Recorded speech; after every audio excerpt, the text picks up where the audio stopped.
Lots of topics to get to, but it's college football time. College basketball feels like it's back.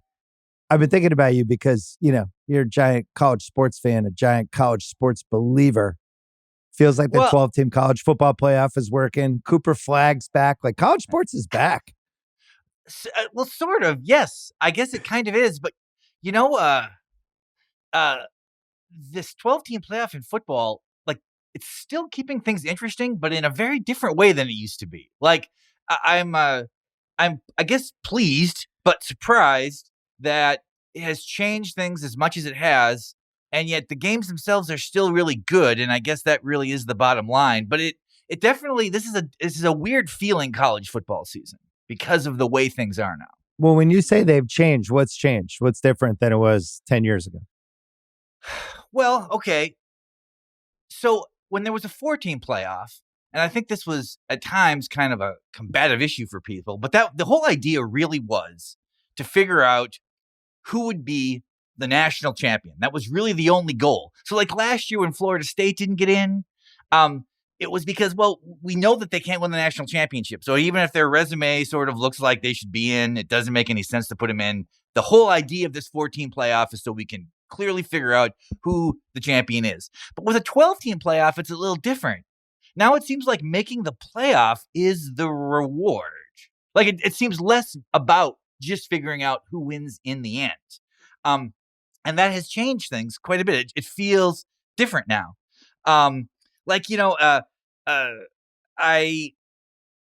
Indiana, for example. Okay, so Indiana is like there's 12 or 14 guys who played for James Madison last year. So it's like they moved over, like a third of the best players on that team went to that team. The coach is from there as well, and nobody is really bothered by that in a way. I'm not even that bothered by it, I guess. It's strange now how it is. And it doesn't seem as though the portal and NIL stuff and all that and the playoff and orchestra all together has sort of completely reinvented this.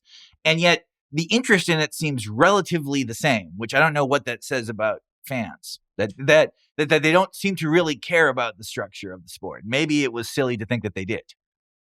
So it's almost like the habits of a college football season. And if you cared about a team or a conference, you were just going to care regardless of what they did. Even if they changed, where it's like, oh, we have 20 new guys who were on a different Division I team last year. They're just on our team now. It becomes more like professional sports, which people are used to. It's almost more than professional sports, because professional sports at least has like free agency guidelines and stuff and salary caps and all these things. I mean, it's in a way more professional than pro sports is. Like I see people say like, Deion Sanders, go to the NFL now. And it's like, this is actually where he should be at college, because he really speaks the language of a kid who's like, I want to win, but also what's in it for me. And that seems to be sort of what the nature of this is now. People were just more accepting, I guess, of this idea that you should be able to just like put these teams together instantly. Because what really has happened, I think, is that, sort of the teams who are always like the elite power teams, they've lost their depth. Basically, that is what has happened. That these coaches have said like, there's 3 strong safeties at LSU, or there's, 4 offensive tackles at Texas A&M. They can't all play. They all think they're going to play, but some of them aren't. So now we're going to strip those things away. And it really has balanced things out now. Like, I don't think the SEC is as dominant as it was in the past. I don't know if the difference between these teams, not just them and the Big Ten, but sort of them and everyone, is much less than it was in the past. And that's why I think when they kind of figure out what teams to put in the playoff this year, at least, I think this idea of really trying to find the 12 best teams sort of in a vacuum, I don't think they should do that this time. I think they should kind of like go, okay, if we're going to have this many teams in the playoff and we can't really tell who is superior because this thing has been so shuffled, they almost have to just kind of go like look at it like professionally, like it's just who deserves it based on what they did during the year. Well, I'm about as casual of a college football fan who knows what's going on as it gets. I was invested in that Colorado game last weekend because I knew what their ranking was, and I knew if they lost, they were probably out of the playoffs. I just thought it would have been fun in the playoffs. But if it was a year ago, I wouldn't have cared because they just would have been, it's like the question would have been, are they going to play on the December 30th bowl or the 31st, or will they be on New Year's Day? And that really would have been all that was at stake. But Saturday, I actually cared if they won the game or not. So in that respect, it feels like it's worked. I mean, it seems to me like there was be a situation where if it was the old system and they went to say they were going to like, I don't know, whatever bowl they would be going to, if they were going to some lesser bowl, like Travis Hunter wouldn't play and all that stuff. I mean, that almost seems like a guarantee that would have happened. But that's another reason why they did this, right? I because know, they wanted to protect against shit like that. But now it's like, I think there's a sense maybe it's going to be 4 SEC teams, 4 Big Ten teams, Notre Dame, probably Boise State, and then 1 each from the ACC and the Big 12. Maybe the ACC will have 2 teams. Maybe it'll be like SMU and Clemson and Miami, and then then it would have to be probably 3 SEC teams then. Which is, I don't know, maybe that was the goal all along, basically to have it mostly be the Big Ten and the SEC. Yeah, those are the 2 best conferences. But I'm really interested in this, but it does feel like a different experience watching these games. The games are still good. The games themselves, when it's happening, feels exactly the way it always did. But I know in my mind it's not how it always was. Like, now it looks like kind of in perpetuity now, Notre Dame is always just going to have the 5th-year quarterback from a school who was kind of academically comparable. Like, they're just going to, every year, that's just going to be the quarterback for Notre Dame is some guy who's in his 5th year who went to a school like Wake or Duke or a school that they find acceptable to pull over. So, I can't even imagine what kind of commitment this is academically, wink, wink, but also like just like they must start, they have spring practice, right? Then they start actual practice for the season, I'm guessing like late June, somewhere in there, like early July. And then they're going all the way through for the next 6.5 months. Like my daughter plays in Div 3. Like she plays soccer. They show up in mid-August. The season goes, if you make the playoffs or not, it's like basically ends like first week of November. And even for that, she's like, man, it's nice that the season's over. I can finally like concentrate on doing schoolwork and we can go out again. And that was a 2.5 month commitment. These football players, they're going potentially through, at least January, but there's more even playoff games. To me, it almost feels like it should just be a pro sport anyway. I don't know how that's a college experience. Well, I mean, here's one thing I don't know. Like, is there anybody who's on, say, Texas's roster or Ohio State's roster, anyone on the roster who's not getting paid? Like, are walk-ons even making money in some way? I don't know. I mean, so you're telling me the backup quarterback can get paid and not even play? Well, I'm kind of under the impression that some of these deals are sort of umbrellas for the entire squad, that everyone's getting something, because that would also, that would, if they didn't, that could cause like real inter squad dissension. Like it would be a real problem, if like, it'd be one thing if one guy's getting paid more than another. It'd be another thing if one guy's getting paid a lot and someone else isn't getting paid anything, I mean, I got to believe but it's tougher in football though. Sure. Football is harder. Like basketball, you're talking about basically 3 to 6 guys really matter on a basketball team. So then if you get to like the 8th, 9th, 10th man, and they're just being like this guy, AJ DeBansa, that's coming into to college next year, who's, looks Kobe T-Mac-ish and has a chance to be pretty massive. Like he's just going to make more money than everyone else on his team combined, probably multiplied by 6.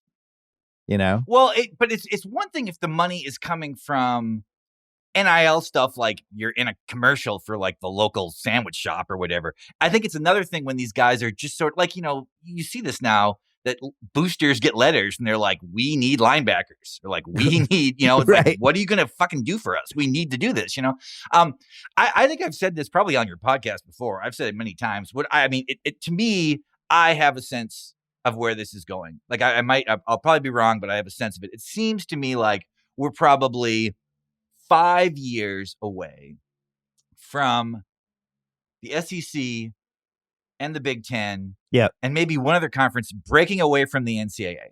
just with ending that relationship, setting up everything themselves. And then, like, if you play for Ole Miss, you can go to school there if you want, but mainly you represent Ole Miss. That you're just like, you play for the team, you're on that roster, you wear those colors. You might be involved in the academic program there, maybe not Ole Miss in particular, all these schools, and I think that they're banking on something, which I think they're right about, judging from how sort of this has played out, which is that if you really care about Tennessee or you really care about USC or all these things, it's really just the uniform. That's all you really cared about. Like that's who you're rooting for. And it doesn't matter if there's absolutely no relationship to college at all. I don't know if over time this will be like a pretty significant detriment, because like right now nobody cares because we're just kind of psychologically shifting everything. It's just like, okay, well, we're not going to really think about the relationship these guys have to college. But if it turns out that it doesn't matter at all, if it turns out that none of these guys have to even go to the school, they're just basically employees of the school, and we're just watching football, it happens to be played by guys between the ages of 18 and 23, and it doesn't mean anything else, there's no regional quality to it, then it will basically mean a lot of the things that I thought about college football were fucking wrong. Right. that my whole perception, even what I've told myself what I like about it, might be wrong. Because all these things that I've been talking about, they certainly don't inform my experience of watching the games. I do not think this when I'm watching it. I only think this when I'm talking about it. And it might be possible that we can just make this split in our mind, because obviously there's lots of things about pro sports. Like no one spends time watching the game thinking it's kind of weird that I'm watching this 33-year-old guy play baseball. Like, this is weird that an adult is doing this for a living and he's making more than everybody in my town or whatever. We don't think about those things. So maybe we just won't think about it. I mean, because the games themselves are still excellent. I mean, I every week there's a bunch of games that are interesting. Although I gotta say, I was a little disappointed. I really did for a while think that the Army-Navy game was going to be two undefeated teams. Or a team that's undefeated with against a one-loss team. That's the only game on that day. I think for people like me, the idea of watching the Army-Navy game as a de facto playoff game would have been one of the greatest experiences of my college football watching life. Not that I have any relationship to the military. It's just that you're so used to watching that game and convincing yourself, well, there's something like it's raining and the guys are in the stands and it's the only game on. Like, it would have been amazing if that game would have mattered. But it was probably a hopeless dream. But that would have been amazing, I think. Yeah. So off everything you just said, the reason I think college sports is basically invulnerable, there's two sets of fans that I think cannot be killed. The first is like Sal's son, Archie's going to Oregon, right? He's a sophomore. He's coming home for Sal did this on Parent Corner on Sunday. He's coming home for Thanksgiving on like Wednesday. And then he's going back to school on Friday because they're playing. They have a huge game. That weekend, he wants to be there. So it's like these students, it's still a factory of, if you go to a school like that, you're going to get swept. He didn't care about, that team before he went there. And now it's like he's an Oregon fan for life. So you have this factory of fans that go to those schools that once it's in, they become Scientologists. It's over. They're in for good. And then the other piece that just seems infallible is the alumni. And I saw it here in LA when Michigan was making its run. And I for some reason knew a bunch of people that went to Michigan, and they lost their fucking minds that this was going, and they had groups of friends that they hadn't seen in a while, or they were going to the game, or they were going to watch parties. And that, I think you put those two subsets together and it will never end, because you're constantly regenerating new fans that are just going to care for their entire life about their school. That's probably true. And I think that with this new influx of new money coming in, I think this change should be made. I don't think anyone who goes to a college, who's attending a college, should have to pay money to watch that team play. It should be free for any student to go to these games while they're there. And if you graduate from a university as long as you keep proof of their student ID or whatever, you should be able to attend games of that team for the rest of your life for $10. Right. There's no reason if all this money is coming in. Like when I was in college, football games were free. It was a Division II school. They're not anymore, but they were then. That seemed like a completely reasonable thing. It seems very weird to have someone pay tuition to go to an institution, but you can't see the goddamn football team play unless that makes no sense. And it seems like if you graduate from there and you've paid to go to college there, one of the benefits is for the rest of your life, you should be able to go to these games extremely cheaply. And I think that not like now a university would hear this and they would be like, that's insane. Because like they would just think about the amount of revenue that they would lose. But think of the revenue over time if you were essentially guaranteed that this will always be an essential thing in people's lives.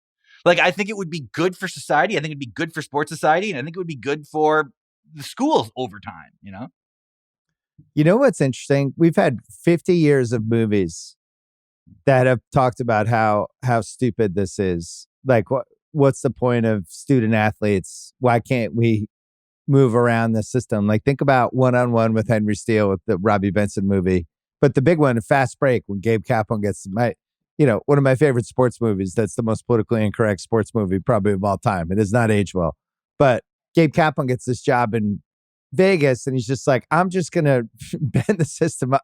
I'm going to grab a bunch of people who have no business being in college and we're just going to try to beat the UNLV school that he has to beat. So this is in the 70s where we're thinking about how can we buck the system, and it's still going. Now I wonder, like you mentioned, where this is going ultimately. Like you said, in 5 years, these conferences will band together. It just feels like there will be a 32-team league.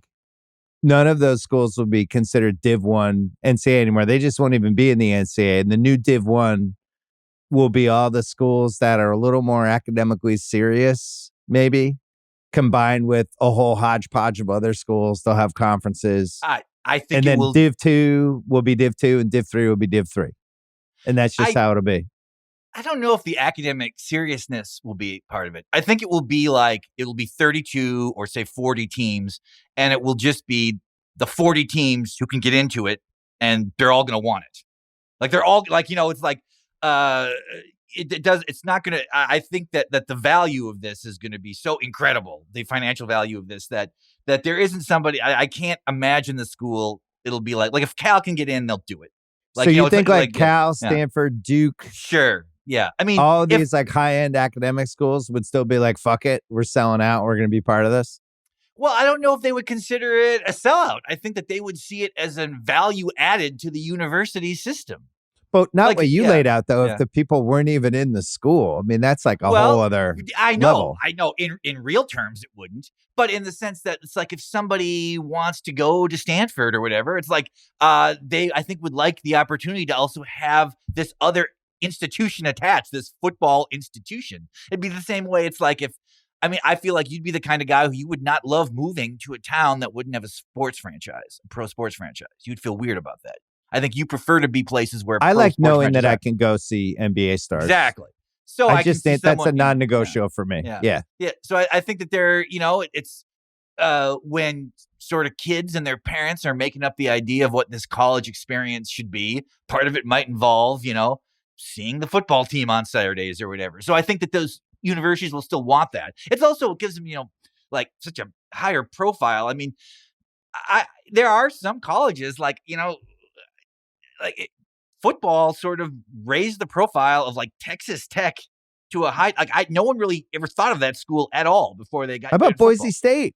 Boise State's another great example. Yes, that may be even a better one.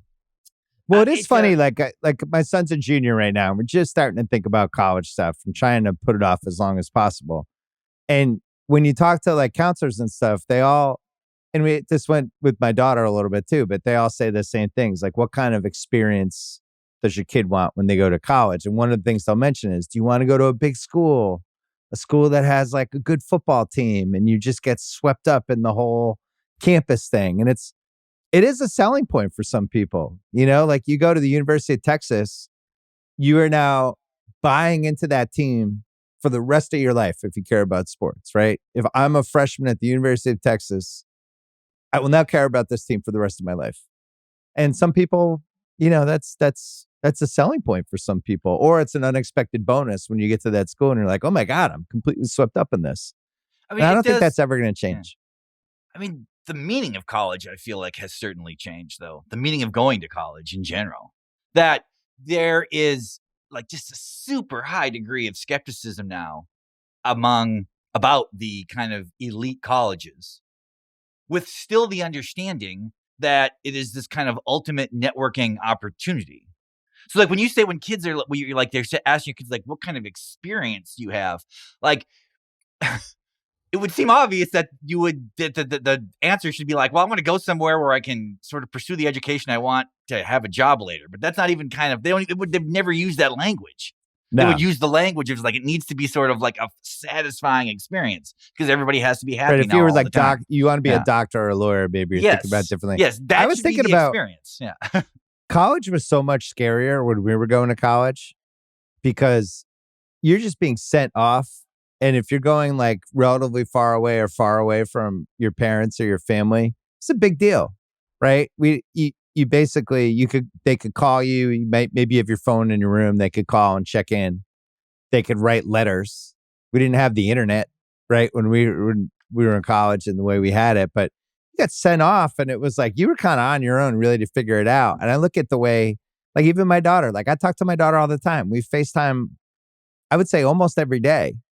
I always know what's going on with her. I can check on my 360 where she is. And, and she's in a big city. My dad's there. Like, it's just not scary. Like with my son, maybe it'll be different if he goes to some place, but I would still feel like I could at least check in. And more importantly, he would feel like I at least still have a connection to the people that were in my life. When we were in college, it was like you were kind of just off. I know, but I think the difference is that in the past, there was a much greater motive to be by yourself and get away. Right.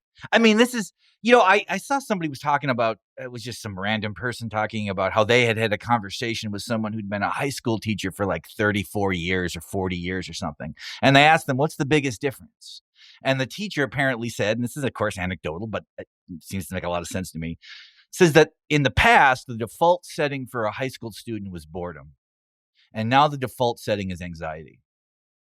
And I think as a consequence, the idea of going to any college is probably scarier than 30 years ago it would have been for a kid from California to go to school in New York.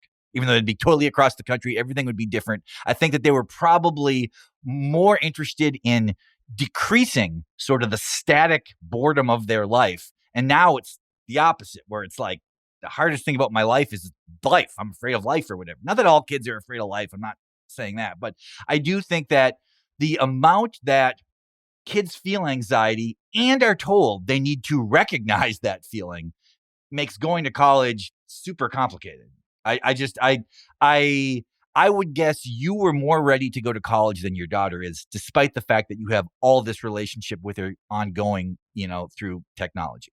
I'm just guessing. There's been really good pieces written about this the last few years about why teenagers and kids have more anxiety than it used to. And one of the theories is that they're more self-aware about the anxiety than maybe we were. In general, kids are more self-aware because they're reading more stuff, they're seeing more stuff. They know about therapy, they know about all these different things that we just didn't have any access to. Our generation was like, yeah, you're on your own, figure it out, man. Oh, shit's going down. Maybe you should talk to your roommate about it. Like, what were we going to do? Yeah. Therapeutic language too has just moved into everyday language now. Yeah. Like people using terms like triggering and all these things, or like, all this language is just sort of like, my kids understood that at an age way before they understood things that I thought they should be knowing, that they had a real sort of like like sophisticated understanding of these things. And it probably there's no question that kids are in a better position to deal with emotional and mental problems now. It's just that they seem to have many more emotional and mental problems. So it's like good that they can deal with them because they're just there all the time, Or like our generations and the ones before had way more problems than we realized because we were like dumb and happy. Nobody, we Well, didn't know what was going on. Like that might have really been the case. but how many problems in life, whether you're young or when you're old, are actually temporary and not that meaningful and will just dissipate on their own?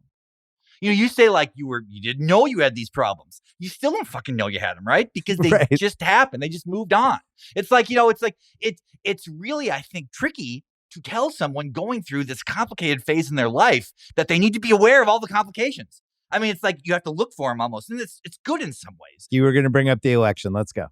Well, yeah, I'm not going to talk too much about the election itself as much as I want to talk about this. I really feel that I do not know what's going on in the world now. And I don't mean because of the outcome of this election. I mean of my understanding of what the world was like and then the manifestation of the reality. It's like I was so like in 2016, it was like kind of a shocking outcome or whatever. This was less shocking. But yet it seemed as though I thought I had a pretty clear or a decent understanding of what the situation in the country was, and I was just totally wrong.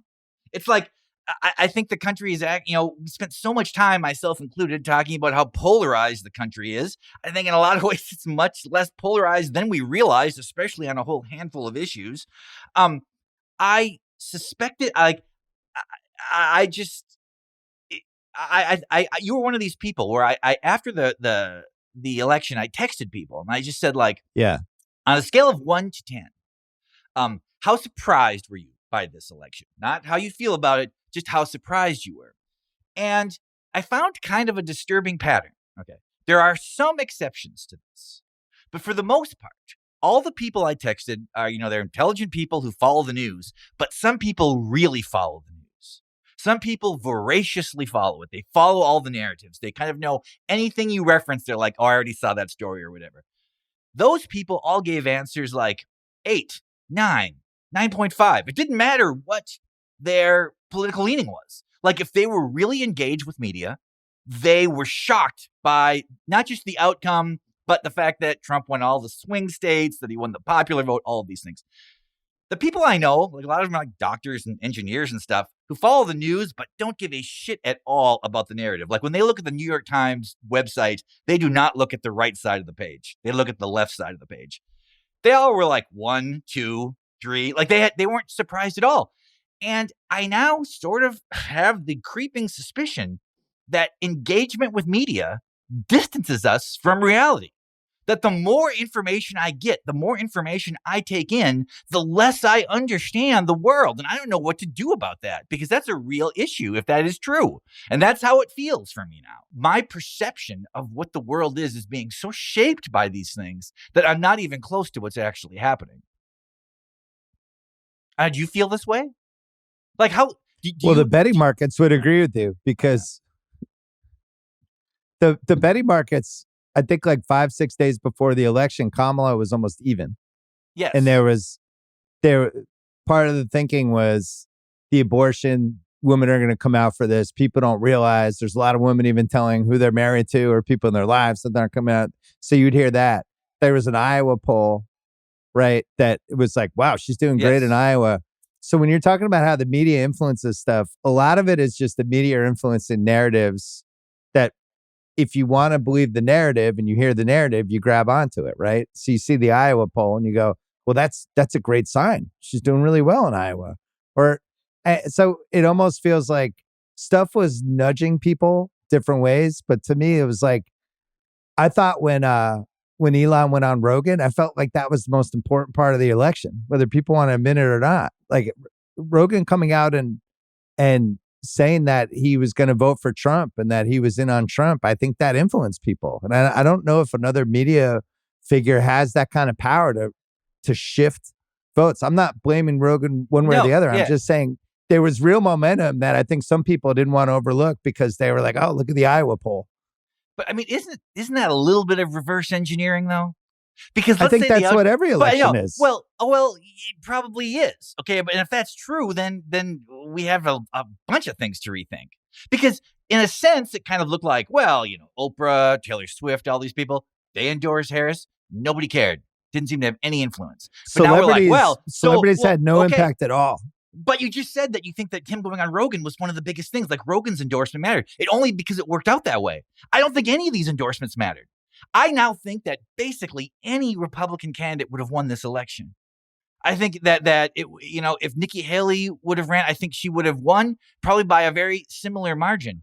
I think that there is the sense now that there's all this news going around kind of shifting these stories. Like you say, these stories like, oh, there's, people are canvassing and women are closing the door saying, I'm secretly voting for Harris. I'm not telling my husband. Now it kind of looks like maybe the opposite of this was the case, that people were saying they were going to go vote for Harris because they didn't want to be maybe judged or have an issue with their friends who they thought were. Like it was actually, they were saying the opposite of what this supposed sort of trend, because hours before the election, you could go on social media and there were people saying things like, what if I told you this isn't going to be close at all? Thinking that it was going to be a blowout in the other direction. So no one really had any sense of these things. I mean, I think that in this situation, it kind of felt there's one thing. There's one thing on the Rogan point that I think people didn't want to see as it was happening, which was that there was young men, basically 18 to 35, that were shifting a certain direction in all these different ways. And the Rogan thing was symbolic to it. It just felt like that was a demographic that I think the Democrats were probably counting on that wasn't there in the way they thought. And there were just a lot of people ready for a change. I was thinking is the opposite of what happened like when we were both in college in 92, right? Mm-hmm. And it felt like there was this Republican stranglehold on the country. It was 12 straight years of a Republican president.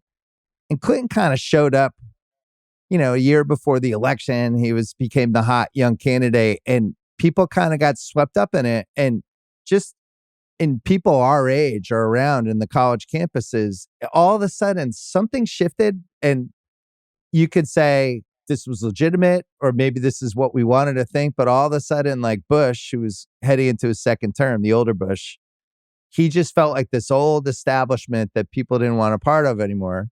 And Clinton, who we barely knew anything about, was this voice of hope. And it was like, oh, this guy. And it just became a groundswell. And it felt to me that 2024 was a little like that. In a weird way, it was a little like 2008 too, where it was just people rejecting whatever the infrastructure was. And that was the thing I don't think the Democrats really fully came to grips with, that they had become this infrastructure that a lot of people, especially young people, just didn't want to buy into anymore. Well, 1992 is a particularly strange case, though, because, so Bush is popular prior to the run of the election and actually becomes sort of more popular again after he loses it. It's just this window of time when he became extraordinarily unpopular. The third party candidate of Perot getting like 19% of the vote. That because it's not like Clinton got a majority that time because there were three candidates. I mean, that was a kind of a strange one. I mean, this is a strange one too. But like even the way we're talking about this, you said like these young men who are sort of moving in a different direction. That was immediately the day after the election and 2 days after. It was sort of like, why have these young men become radicalized? And then I was like, well, or is it the opposite? Is it that all of culture has moved away from young men and they have remained static? That they have actually changed the least because they're like, I mean, they're sort of they know 55% of the electorate is women.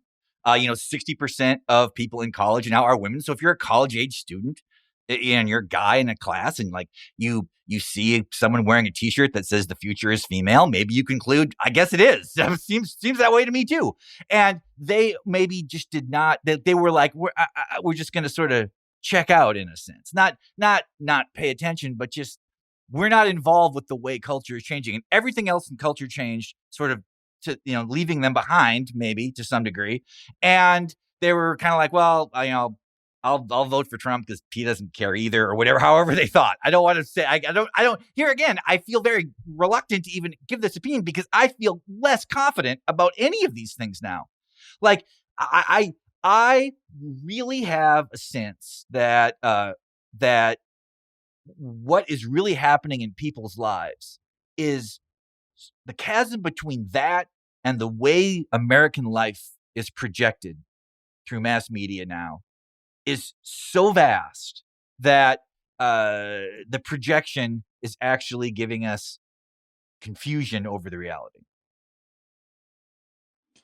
You know what I'm saying? Kind of, what we think the average American is like, or what we think life is like, or what we think people are thinking, or how we think they feel about relationships, or all of these things are no longer sort of looking at the reality and saying, well, okay, this is what's going on. It's like we're sort of building this, like we're constructing this idea of what the country is like. But there is this whole country that is completely untouched and ununderstood. And then when these things happen, when we have a surprising outcome to election, we got to like go in and then try to re-explain it. Like we have to like refigure what we thought, but it's the same thing. It's just guessing again. Like it's not. Yeah, but you know what it's like? It honestly is like what happens after a sports season abruptly ends, and Yes. like let's say the Chiefs lose in round 2 this year, right? And then people are like, the Chiefs, Mahomes, he's gonna win it. It's just that you got to trust the infrastructure. Mahomes and Reed, they'll figure it out. And then let's say they lose by 20 in round 2 and they can't score, and then the next day, what happens? We're like, see, the Chiefs, they got old. They got to reboot. They're not explosive enough. They got to give Mahomes more weapons. And then we do the whole next 3 days thing. It would be like the Democrats the day after. I thought that was a lot like that. There was all this stuff that was just sitting there that anyone could see. And then when they lost, it's like, the Democrats have to figure out how to reinvent themselves. They don't have anybody to inspire. They don't have a message that inspires the country. They don't have politicians that inspire people. They don't have leadership, even the way they handled the Biden thing the last 2 years, where he was clearly old and they just kept denying it. It's like, we need him. We can beat Trump again with him. Just ignore all these other signs. Even Jon Stewart, when he came back, whatever, he did that first Daily Show and he did that thing about how old Biden was, and a bunch of people got mad at him about it. And the same thing happened with Charlemagne a couple months ago. And it was this elephant in the room that everybody was just like, don't look. And now you see him the last couple months and it's like, how did anyone not stop this? Where were people? Where were the leaders of the party? What happened to him just having one term and then trying to find his successor and build a succession plan? And they just didn't do it in time. To me, it was like just bad strategy. And then they shoehorned somebody in who had 107 days to try to figure out how to get their message to the country like that. In retrospect, it seems crazy, but everybody in the moment thought, oh yeah, this will work. Well, it's hard to, like, who's in a position to tell the president to step down? That's one of the problems there. It's like, even if there's a bunch of people who think 2 years in, it's like, it would be better to transition to something else. No one's he's the president, right? So no one can really tell him. Well, it would be his wife and his son. And obviously they wanted to keep him as president, but that's the kind of thing where your family steps in and goes, hey, Dad, start laying the legacy now to see who replaces you. Do 1 year, you can be 1 term, you can be a hero. But he's just trying to keep his job like everybody else. Is that realistic though to imagine? Probably not. It would be sort of like if what would you do if your son started telling you need to retire? Would you be like, good point? And he's like, no, I know. And he's like, you'd be like, no, I'm not. I'm not going to. Why would I retire? Fine. It's like, yes, exactly. You would. I gave a great speech 2 days ago. Yeah, I had a good podcast with Chuck.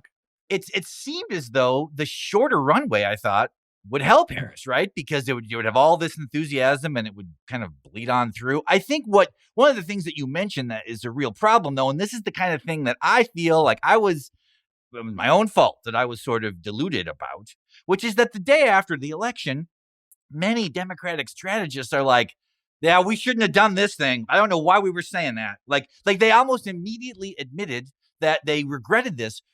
And what is probably true is that people sensed that lack of sincerity during the campaign. It's like, they're like, you don't really believe that. Like, you don't really believe these things you're saying, or you're afraid to talk about these things in public. So you're just going to say nothing. And that, well, but wait a second. And I think that a lot of people got a sense of that, but like someone like me who's trying to follow this stuff so closely and sort of know the information, like I'm the one who ends up being the idiot. Yeah.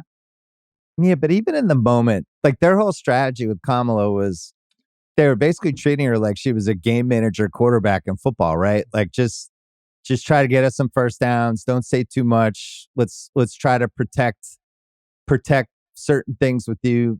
Like even the fact that she was doing like some carefully planned podcasts or show appearances, right? Where it's Trump, who's insane, who'd just be like, I'll do anything. I'll talk for 4 hours on whatever platform. I don't care.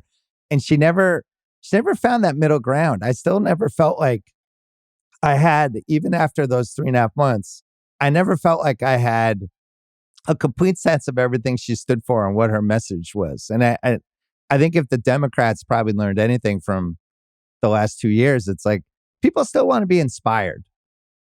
Like they still want to feel like this person resonates with me in these ways because. But that was the attempt, though.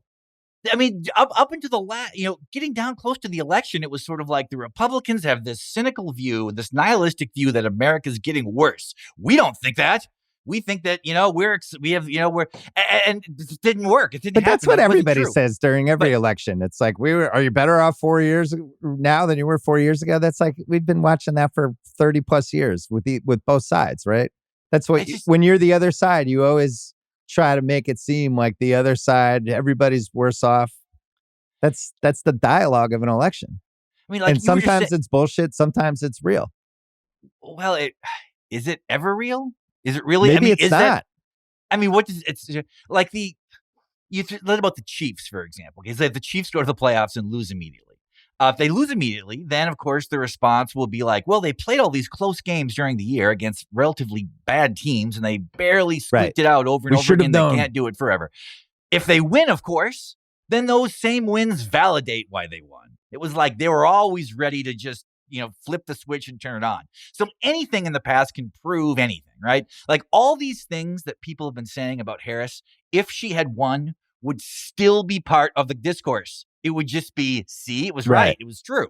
So it's like it because all this discourse is just I hate to say it, but it is like it is clearly just made up. And what drives me crazy is there's a bunch of people listening to this podcast right now who are hearing me say this, and they're saying like, "Of course, how did you not know this? We all know this."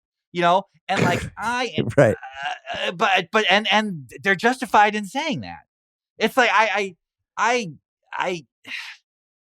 just here's the other fucking problem, know though. what's going on. I don't know what's happening. Like I don't know what's happening in the world, and I have to accept it. I have to accept that I have no idea what's happening because I don't. Like it's not. And I'm not saying this from this position of outrage. I'm saying this from a position of sort of like, I guess in some ways vulnerability, like just my recognition that I am now receiving my understanding about life through external sources that are not giving me a real depiction of what's happening. Here's the question for me. If the Democrats had actually done this correctly and said Biden's a one-term guy, it's going to be really hard for us to win with Kamala because she was in the Biden administration the whole time. So she can't really criticize the current president, right? So anybody who's like, I don't want to vote for Biden again, I'll take whoever the other side is, or they like Trump, whatever. And you have this new candidate running who can't also distance themselves from any of the mistakes Biden made, like whatever you think those mistakes were. It's just a really unusual situation. Like we haven't had this situation that many times in American history where somebody's had a one-term presidency and then somebody in their same party is running who then can't, basically, they're like, I stand for change. It's like, well, you're the vice president for this other guy. Like, so what did he do wrong? And she was never able to really answer that. So if you're the other side, it's like, well, I'm just voting for Biden again. I don't want to vote for Biden again. It's like they never figured that out. So I wonder, like, if they just said in 2022, we're going to have Biden's going to leave after one term. We're going to have this, we're going to do this correctly with the convention, with people running. We're going to have new voices. And then, people that come in and want to have their version of what they think the country should be, that might have worked. But whatever they did, obviously, in retrospect, it's like, oh man, that had no chance because she got kind of trounced.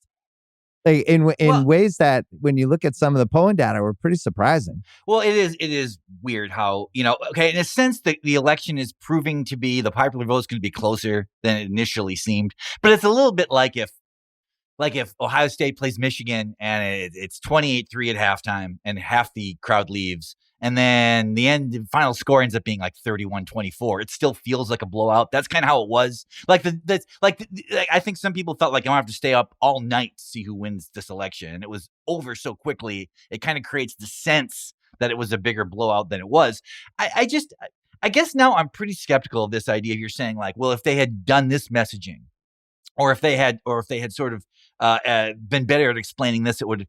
I feel maybe people now are just voting for full administrations, one of which they felt was moving left and one of which was moving right. And the sense is we're just gone too far left. We need to tack back the other way. I think that's probably what it was. That's why I say, like, I really doubt it would have made a difference if there had been an open primary, if Trump had been killed and Nikki Haley or whatever had taken over, or if JD Vance had been the candidate. I think that people were going to vote not about the person, because it's so clear that these things are moving in diametrically different directions. Like there's Right. just no overlap between the two policies at all and the two philosophies at all. There's only, and to a degree that now it seems like there's probably more shared ideas among the citizenship than there are among the parties. That there's more things that Democrats and Republicans agree on as people than they do as sort of political ideas. You know what I'm saying? Like there might be more things that people who seemingly have different political views actually go like, well, that's too much, or that's like, I want this, that there maybe have more shared values because the parties are incapable of sharing these values. A great example of this is like all this like RFK food stuff, right? Like Yeah. this idea, it's like we need to take all of these things out of Fruit Loops or whatever. We gotta, why does our food have 19 ingredients and like in England the same product has 4? If someone had said this was going to become an issue in 2024, 10 years ago, we would have assumed it was coming from the left, right? Yeah. That seems like something the left wants to do. Like when Bloomberg was like, we can't have big pops at the movies or whatever. It's like that tends to be something that you kind of typically see from like from a progressive side of things, that somebody wants to make food healthier. But because it's just arbitrarily now he's into it. So, and he's a Republican now. So Right. now it's a Republican issue. It's just goofy. Like it has no meaning about, there you can no longer, I shouldn't say it has no meaning, but you can't connect it to any kind of larger ideology. Like these things are now sort of like we've almost separated ideology from what these policies are supposed to be. So going back to your 1 to 10 test and the initial premise of this, you were saying that you just felt like, why were you so surprised by this? Was it because of the media you're consuming? It does feel like maybe you're consuming, not you, but just anyone, where it felt like abortion was going to be the biggest deciding theme in the election, right? And then now that we have like all the feedback and the polls and what happened, it actually seems like immigration was just as important, right? People's feelings on crime, inflation. There were other things that were just as important and maybe even more important than abortion for what determined the final voting results. But I don't remember reading it in the same way or hearing about it as the abortion. Now, maybe I'm reading the wrong things, not the wrong things, but maybe I'm just going to a certain sector. I don't know. But then in retrospect, everyone's like, well, of course.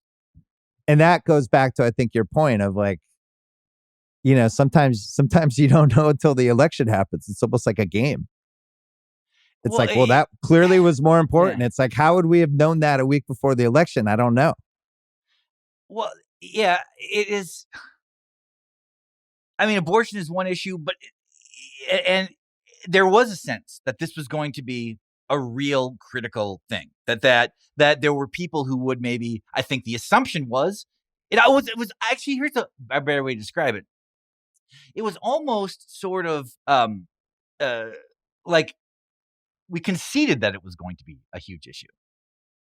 But we didn't actually think like Well, it's like certainly there's going to be a ton of women who are going to vote against Trump because of, Roe v. Wade no longer exists or whatever. And it was his decision to put those people in the Supreme Court. I think that was just an idea that was never really interrogated.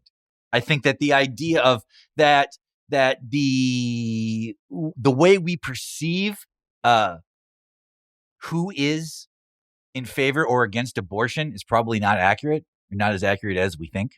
That we sort of think that there's that if you show a picture of someone, you show somebody a picture of somebody, that they can look at that picture and say, like, I think this person is going to be in favor of abortion, or this looks like a person who might be against it. And it's not right. I mean, the fact that, like, Trump did much better with like Latino men, that there was nothing prior to the election that was giving us any indication that this would be the case, and then there was, after I'd seen this before, but after the election, many people brought this up. There was this idea that actually a lot of minorities did not like the term Latinx. Okay. And then there was, so then Harvard, I think it was Harvard, did a study where it was like, not only do they not like Latinx, they're less likely to vote for a candidate who uses that term. So it's like somebody of like Mexican heritage hears that term and is repelled by it. And the response seemed to be like, well, that can't be true. And maybe they're racist too somehow. It made no sense. It was like, they just so the information was there. This study happened before the election. We saw it. But then it's only after the election, they're like, how did they not listen, or how did they not respond to this? Well, you could have said that at the time. But at the time, when it was actually happening, when it was still like a dynamic issue, it was just like, well, I don't know. It's probably wrong. It's probably not accurate. But then after the election, it's like, oh, see, it absolutely is. I mean, the one thing everybody could agree on is that the Democratic Party seemed completely rudderless in 2024. And that's the biggest reason they lost over any other reason. And that's just it. There's no counter to that. And this has been a thing that's been happening for a while. I feel like the last Democrat that's actually really inspired people was probably Obama. And Obama left office in 2016, I just didn't hear this conversation though in August. Right. I did not hear people saying that. So how can something be so obviously true now that we weren't saying 21 days ago? Because here's the reason. Because people were like, well, look, we can't let Trump win. So whatever we have on this other side, that's just who has to win. Trump can't win. That was basically became the message of the party. They didn't actually have a message. And I don't even know what their message they're trying to do, but it's too bad. And even watching Biden, he had the Celtics in the White House last week. It was like a rough watch, man. I can't believe that they were trying to make it seem like even as recently as June that he had a second term in him. It's crazy. So I was talking to Van and Big Waz on my pod about NBA superstardom and the concept of Kobe and Curry and LeBron being the last three American stars that we've had. And how each situation was a little bit of unicornish. Right. You have Kobe, the son of an NBA player who ends up on the Lakers, playing with Shaq. He's in the finals by the time he's in year 4, then has they win 3 straight titles. He has the trial, the whole arc of it. Then he has to come back and keep reinventing himself. The whole arc of it can't be replicated. Curry comes in, son of an NBA player, completely changes how basketball is played, and kids gravitate to him like he's a Pied Piper. And he's playing in a big market in San Francisco. Can't be replicated. LeBron comes in as the most hyped non-center we've ever had. Lives up to it and then some. Then has the decision, which pushes him to another level, wins titles, keeps going and going and going. Now he's in year 22 and still relevant. Can't be replicated. And people are asking well, where's the next NBA star? What happens when Curry and LeBron leave? And I don't know if there's another unicorn coming, which is what I said to Van and Waz, but I need your take. can we have a giant American NBA superstar again, or has the culture just changed against it? What needs to happen? Well, okay, you kind of went through all these guys, and and with every case, you were sort of like this sort of unique scenario happened. Okay, unique to them, you know. I mean, that will happen again, right? There will be unique situations that we can't foresee that somebody will, achieve sort of a level of fame that will be, unlike any other superstar from the past. I would argue it's happening right now with Anthony Edwards, and yet I don't know why it feels like he doesn't have the same chance that those other three guys had. But I would argue that like I love watching Anthony Edwards. I watched the Celtics Timberwolves game, and I was just like, I fucking love this guy. I love the way he plays. I love how hard he plays. He's so charismatic. We always talk about how NBA players hold back or they're not authentic. This guy's completely authentic at all times. He's amazing to watch. He really gives a shit. He's an awesome two-way player.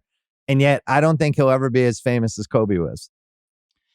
I don't think so. No, I think that's unlikely. I don't think he's going to be as good as Kobe relative to his peers. So that's part of it as well. He's right. He's on the same track for Kobe, at least, like stats, ability, stuff he's done already at his age. Like he's parallel at worst. So you think that there is a high likelihood that he will retire among the 15 best players of all time? I don't, but he's also not playing with Shaq for the first 7 years of his career. Like, which goes back to like the question I was thinking for you is like, if Kobe, so these are two separate questions that are the same question. If Kobe just gets drafted by Charlotte and plays at Charlotte for his entire career, is he Kobe? I don't think he is. No way. If Kobe's just Italian, never lived in America, and his name's Kobe Bryantini, and he's an Italian, falling through, he has an accent and ends up on the Lakers, but he's Kobe Bryantini, the Italian. Is it the same? I don't think so. Okay. So, that's a little tougher one. I mean, okay, by this logic, so like if Luka was from Nebraska. Right. We talked about this with Wazib Ban. If Luka's name was Luke Jenkins. Okay. Would he... White guy. He's basically the Matt Nover character in Blue Chips.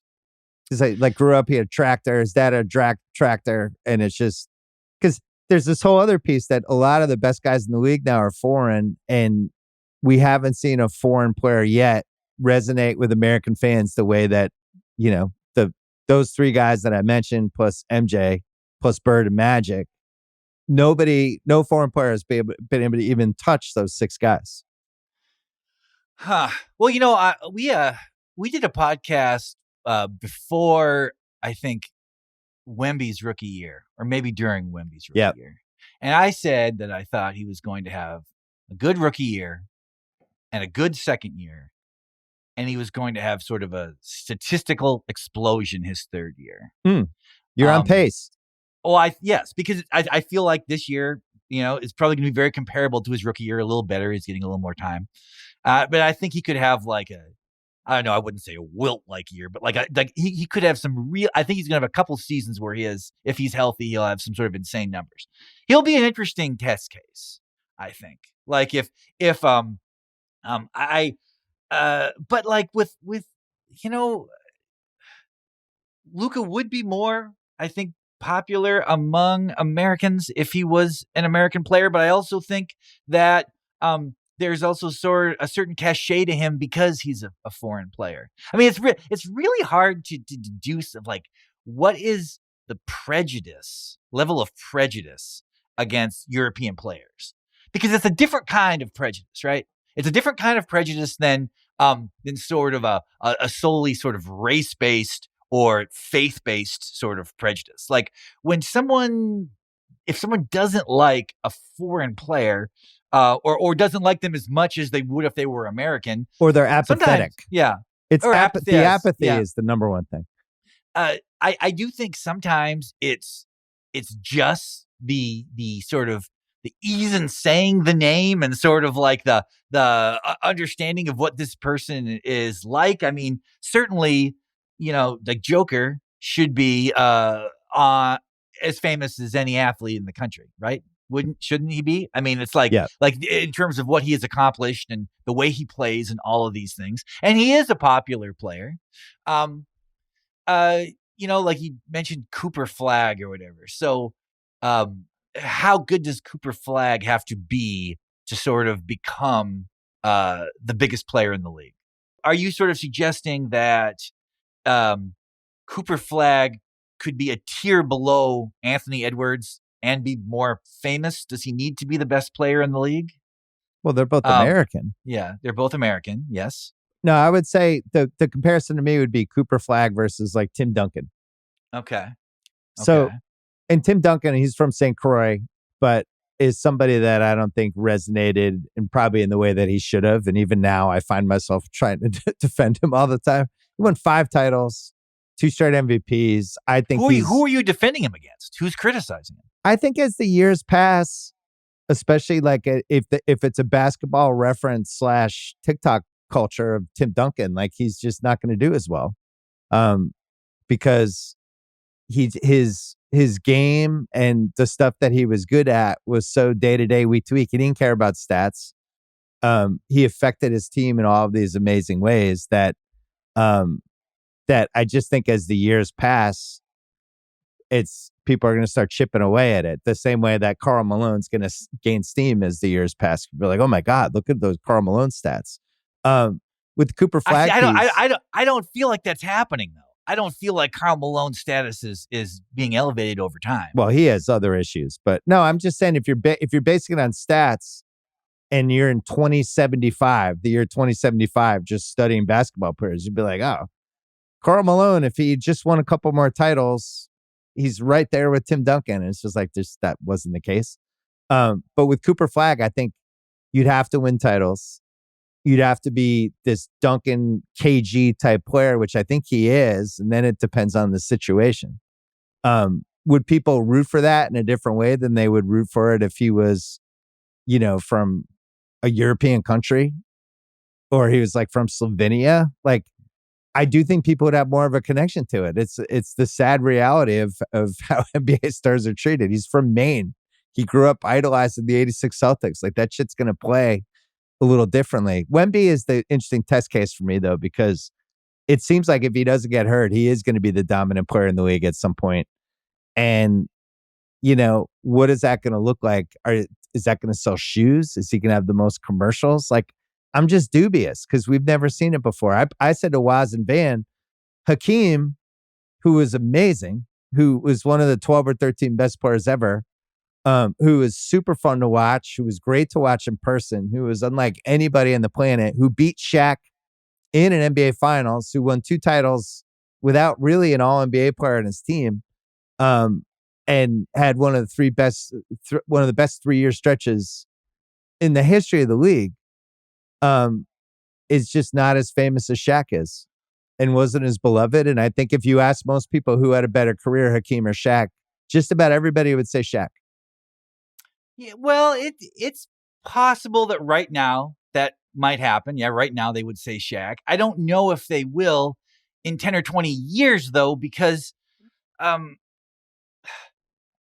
it's like you say, like you mentioned like TikTok or whatever. Like in the TikTok world, Tim Duncan is, not beloved because a collection of Tim Duncan highlights is not, an amazing thing to watch. It doesn't work the way, say, like, there's a ton of players who you've mentioned like T-Mac, before. Vince Carter. Yes. But is that really a real reflection of how these things are going to be remembered? See, I think it is. I think that's the part you're missing. I think for Why? people under 25 who I'm just shocked. I see it with my son. I'm shocked by how much information he gets from these YouTube videos and TikTok stuff that makes him think he understands the history of basketball. And that's the part that scares me. But look what you just said. Makes him think he understands the history of basketball. In the same way, I'm guessing when you were his age, you believe you had a full understanding of basketball and the history of basketball. That now, we had back, but our generation had to work harder at understanding basketball, though. We had to read all of these different books. We read Sports Illustrated every week. We were watching whatever games we could watch on TV. Yeah. They weren't like these digestible 20-second, 30-second, 60-second videos. I sound like an old guy complaining about it. I'm not. I'm just saying it's way easier to shift perception now than it was in 1989. Well, it is, yes. Is it possible that if TikTok had existed when I was younger, would I think Connie Hawkins is one of the 5 best players of all time? Would I think World Be Free is better than he is? I guess maybe. I mean, this is like World Be Free is a good example. Yeah, it would have been a whole yes. World Be Free is a problem. Yeah. It would have been like if you- LaMelo Ball right now. LaMelo's averaging 30 points a game. And if you're just dissecting him on the internet, he seems like he's one of the 7 best guys in the league. I read this book a bunch of years ago. The book is called Black Swan. Guy who wrote the book, he gets kind of a punching bag now for some reason, but this book had some interesting ideas in it. One of the things he mentions is this, kind of as an aside, sort of, is something that I've always kind of kept in my mind, which there was this test that one time was done on people where they would say, like, take a picture of a fire hydrant next to like a Volvo, okay? And then they would make the photo extremely blurry, okay? And then they would have 2 groups of people look at that image slowly become sharper. They would take away the fuzziness. Some people were given 25 steps, like there'd be 25 steps along the way from the most fuzzy to the least fuzzy. And some people would be given 10. I'm just kind of making these figures up. But one is it's 25 incremental steps against 10 incremental steps. And they did find that the people who had 25 incremental steps, more information, figured out it was a fire hydrant in a Volvo later. Because every sort of wrong image allowed them to sort of make up what it could be. Maybe it's a Dalmatian. Right. Oh, no, maybe it's a Rubik's Cube or whatever. Whereas the people getting only the 10 incremental changes were better because they were like, they didn't have the ability to sort of project other ideas onto what it was. What you're saying is kind of the same thing. That you're saying that because of TikTok, in a way, people are getting all these sort of random images of things. It allows them to have sort of obscure, arcane, inaccurate thoughts. That they're seeing more stuff.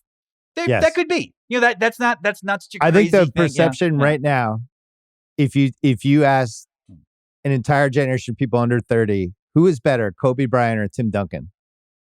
Based on the last 10 years of how those careers and highlights and everything else has been pushed out, I think 90% of the people would say Kobe Bryant.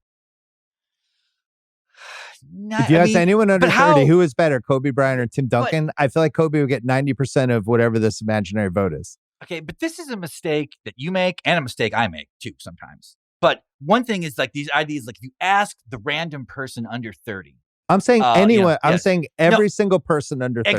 Exactly. That's the mistake. Yep.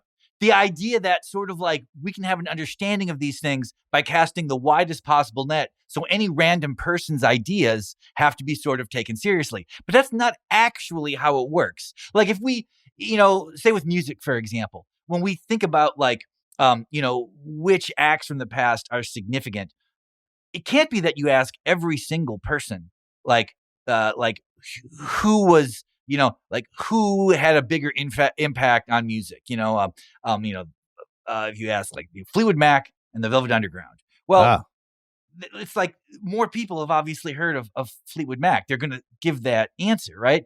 But if you keep moving over time, say we get like 50 years down the line, where the commercial significance of something will matter less, and sort of what the sort of very small sliver of people who really care about these things say, then the answer maybe flips. I mean, like you say like, you ask some random 27-year-old, like, who's better between Kobe Bryant and Tim Duncan? They probably do say, Kobe Bryant, but you can ask that same person a lot of binary questions and they'll give an answer that would be rejected by an expert. But you will still be talking about this in 20 years, unless like your son convinces you to retire. But like if you're like, you'll still be talking about next week, right? You'll still be talking about, basketball from the early 2000s. Okay, most people will not, and those end up becoming what the true answers are. Early 2000s. How about the 80s? I'll still be talking about all the eras. Well, sure. But what I'm saying with any of these, we were using Kobe and Tim Duncan. Yeah. No. I'm with. But what I'm saying is that like it is. you see this all the time. Remember, okay, there was a time when like Kanye West made a song with Paul McCartney, and it was really popular during this. We don't see this much anymore, which is good. But there used to always be a situation like that would happen, and you'd see a story where somebody would just link to a bunch of tweets about, look at all these people who don't know who Paul McCartney is. Like, all these people going like, who's this person Kanye West is making a record with? And we look at that and we're like, oh man, young people are idiots. Well, actually, no, those people are idiots. There's always some idiots, right? There's always some people who don't know about the past and are going to be very vocal and almost happy about it. But those opinions don't stick. I mean, like those opinions fall by the wayside. So like, it's like if you would use, you sometimes will like have mentioned, I think Jason Williams sometimes is an example of a guy. White chocolate. White chocolate was a problem. That drives you crazy, kind of. And he's like, and he's a great example of this because his highlights are amazing, but his statistics and his performance makes him like, I mean, he was the second best player on his high school team. You know who his best player how about was? this? Randy Moss. But regardless, what I'm saying is that sort of that interest in Jason Williams, that sort of like that. There's no criticism of him either, but it's like that's not going to sustain a reputation over time. Like that's going to appeal to the most casual person. Yeah. Well, unfortunately, it's a lot of sports fans. What's interesting to me is when we all decide something when we're there in the moment, and it becomes like, look, we're locking this down. Just put this in the vault. We're done with this. And then as the years pass, it starts to shift. Like I look at Joe Montana this way. And now I think Brady took the GOAT title from Joe Montana. There's no question. But I think as the years pass, now we've hit a point where if you showed somebody 2 minutes of Steve Young highlights and 2 minutes of Joe Montana highlights, they'd be stunned that Steve Young didn't take Joe Montana's job like immediately when he was on the 49ers. It was like, well, we were there. We were watching all the football games. Joe Montana was the best. If your life depended on a game, you would just pick him. I don't care what the stats are. He was absolutely the best. He was the best at crunch time. He was the best at everything. Him versus Marino versus Elway. Joe Montana was the answer. And then the years passed and it's like, Joe Montana, well, he did have Jerry Rice. Well, he did have Bill Walsh. Well, they did have some luck. And you could start picking it apart, which I think it's weird to me as I get older that certain things that we just thought were irrefutable are now up in the air. It's like Joe Montana to me was like unassailable. Somebody's going to have to take the GOAT title from him. The same way I feel about Jordan.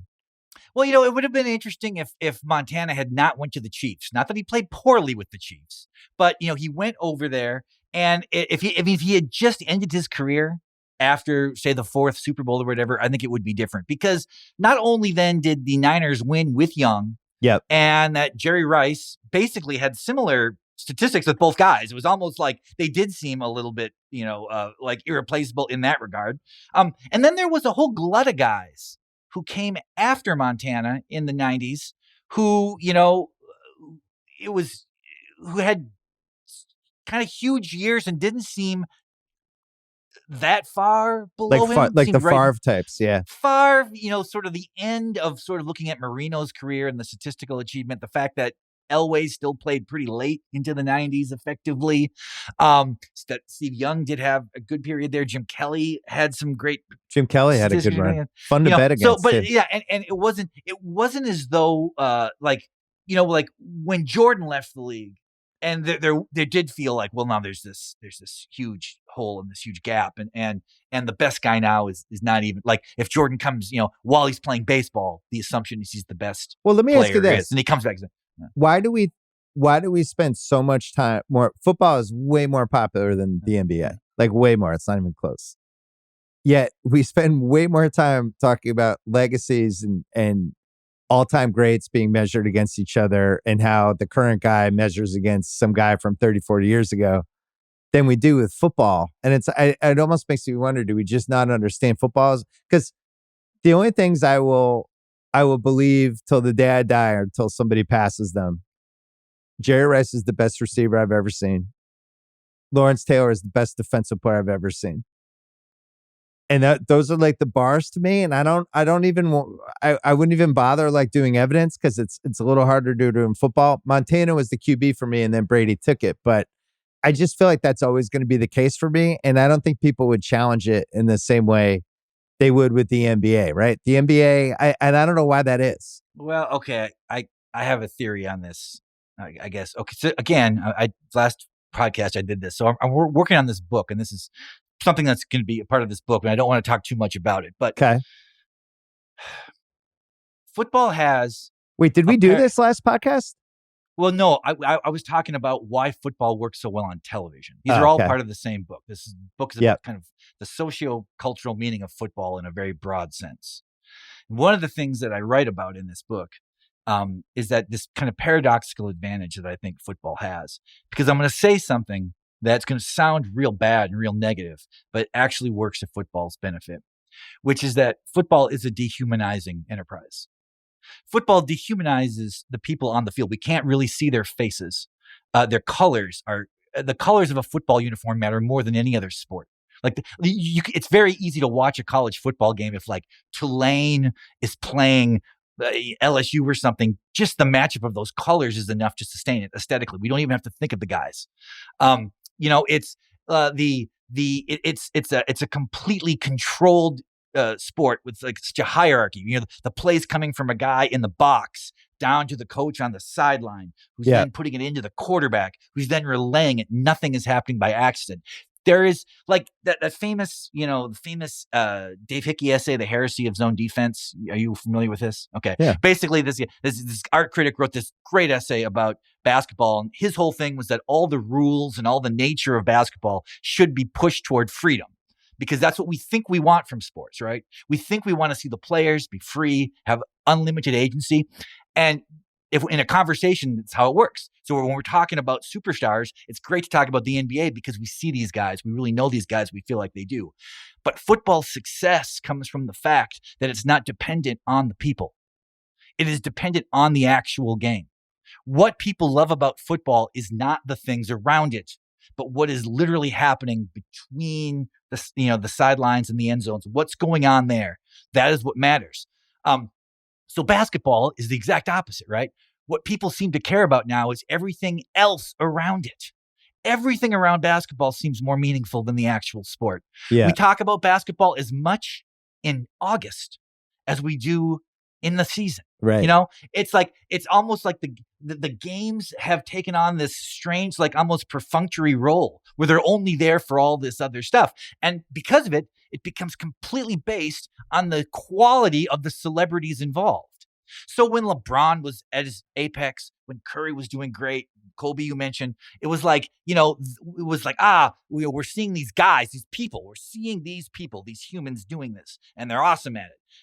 But now those guys are still playing, right? Like Durant's still in the league. Giannis is still in the league. They're not quite what they used to be. We're familiar with them as celebrities. We're not as interested in them and their success because it's like the game is like they've sort of worn out their the juice they had as a new person. They're not new people to us now. They're just familiar people who aren't as good as they once were. So I mean, I really think that there are many reasons that football matters so much to the culture. And I think this is one of the weird ones, which is that in a sense, what we want from a sport is not what we say. Interesting. Yeah, I was thinking, I have a thought of what you said on the basketball piece in a second. But the football piece, the most interesting piece I would add to what you said about football. They changed the rule where you couldn't take your helmet off on the field. Right? Yes. And that was something guys really started doing because it was the one way you would know what they looked like. And they would do it after a third down sack, after a big catch, anything. They would pull the things down and their helmet would off and they'd be like, here's me, here's my face. And the NFL's like, fuck that. You're not only you're not doing that, we'll call a penalty even after you've caught like a Hail Mary with 3 seconds left and you got so excited your helmet came off. Like, you're never doing that until you get to the sidelines. And it feels like along the lines of what you were saying. Like, they really wanted to make the NFL the product and not the players. I still feel like they need 6-7 players to market. They're always going to need Mahomes, Allen, Burrow, Dak Prescott, maybe Drake May, but they're always going to need their 7 dudes. The quarterbacks that are there for 15, 16 years that we have a history with. But other than that, they don't need anything. The quarterback now, that position has become so outsized compared to the rest. It's almost like a different entity. It's almost like every team has 2 teams, the team and the quarterback. Did you throw Drake May in there on purpose? Is that what you said? Yeah, I've been trying to shoehorn him into all the great QB conversations. I have a lot of Drake May stock. He's my guy. What's interesting about football is because it's so restricted, but even with restrictions, you still get a form of originality, like uniforms in the NFL. You got to like wear a certain kind of socks and stuff like that. And occasionally, like who was that running back a few years back? He wore legal socks. I think he was playing for Washington at the time. It may have been a running back from Denver who went over to Washington. I can't remember, but there was discussion about this guy's socks, right? Yeah. Like that was enough because there's so many obstructions. There's so many rules that it's kind of like if you send your kid to a private school and they all got to wear uniforms. And then one kid's is like, you know what I'm going to wear though? I'm going to wear this the Sublime pin on my uniform. And it's like, oh wow. He's like, he finds a way to break the rules within you. Right. Like, in the NBA, in a sense, it's like the guys have more freedom. It's actually, in a sense, harder for them to be individuals because everyone is sort of starts from the default setting of being their own person. One question I didn't ask you, just quick. Is Caitlin Clark a bigger under 30 star than any under 30 star in the NBA? Yes. I think she is. Absolutely. Too. Okay. Yeah. I don't even think that's a debate. Yeah. It is like, her stardom in a way is like it has changed many conversations about sports. I feel like, especially women's sports. I'm interested to how long it will last. And I'm also interested to see if she is just like one of one, or if now there's more forward, coming. Right. 40% of the time, the most popular basketball player in the country is a woman. Like if the girl from UConn comes out and she sort of plays a similar role, and I don't know. Yeah. I mean, shit. I was excited that UCLA beat South Carolina in a November women's college basketball game. I literally did not care about women's college basketball 10 years ago in any way, shape, or form. So I think some things have moved toward just the quality to play is more fun to watch, but she seems to be some sort of catalyst that is just, it's like before and after, and now we're in the after. I'll be interested to see if it trickles to other women's sports in the same way. I think it really might be a phenomenon to her. And like the question to me is like, if she was a tennis player, would this have happened? I don't know. I mean, I think part of it has to do with it's real difficult now for a guy to become famous in basketball at the collegiate level, but it still seems very plausible for a woman to do that. This is, everyone's made this point, and it's super important, but you have this history with these women's players in college for 3 years, where you're watching them and you can maybe attach yourselves to one of them, or you just kind of have a sense of their game. So when they come in the WNBA, you know what they can do. All right, off this basketball thing, because you mentioned about I think it's a really interesting point about the NBA that I've been thinking about a lot. And I've test driven it a couple times on pods, but about the lack of mystery with NBA stars. Like, do we have too much access, too much information, too much everything day to day, social media, the pods, like are the fact that there's no mystery left with any of them. And I was trying to think like what celebrities, there's 2 separate ways I want to go, but I'll go this way first. There's not a lot of celebrities anymore who have mystery to them. I was thinking how Leo is one of the only ones that I really don't know that much about. Like De Niro was able to cultivate this. There's been some musical artists, obviously. Like we've always wondered what the fuck was going on with Bob Dylan. I think Kendrick Lamar has done a really good job of, we don't know that much about him, even though we basically know what we know through his music and his lyrics.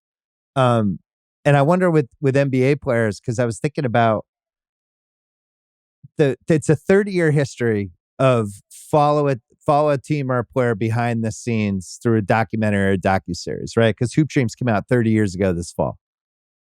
I remember, I'll just list a couple and then we can talk about this as a theme. There was a Pat Summitt, Tennessee HBO documentary in 1998.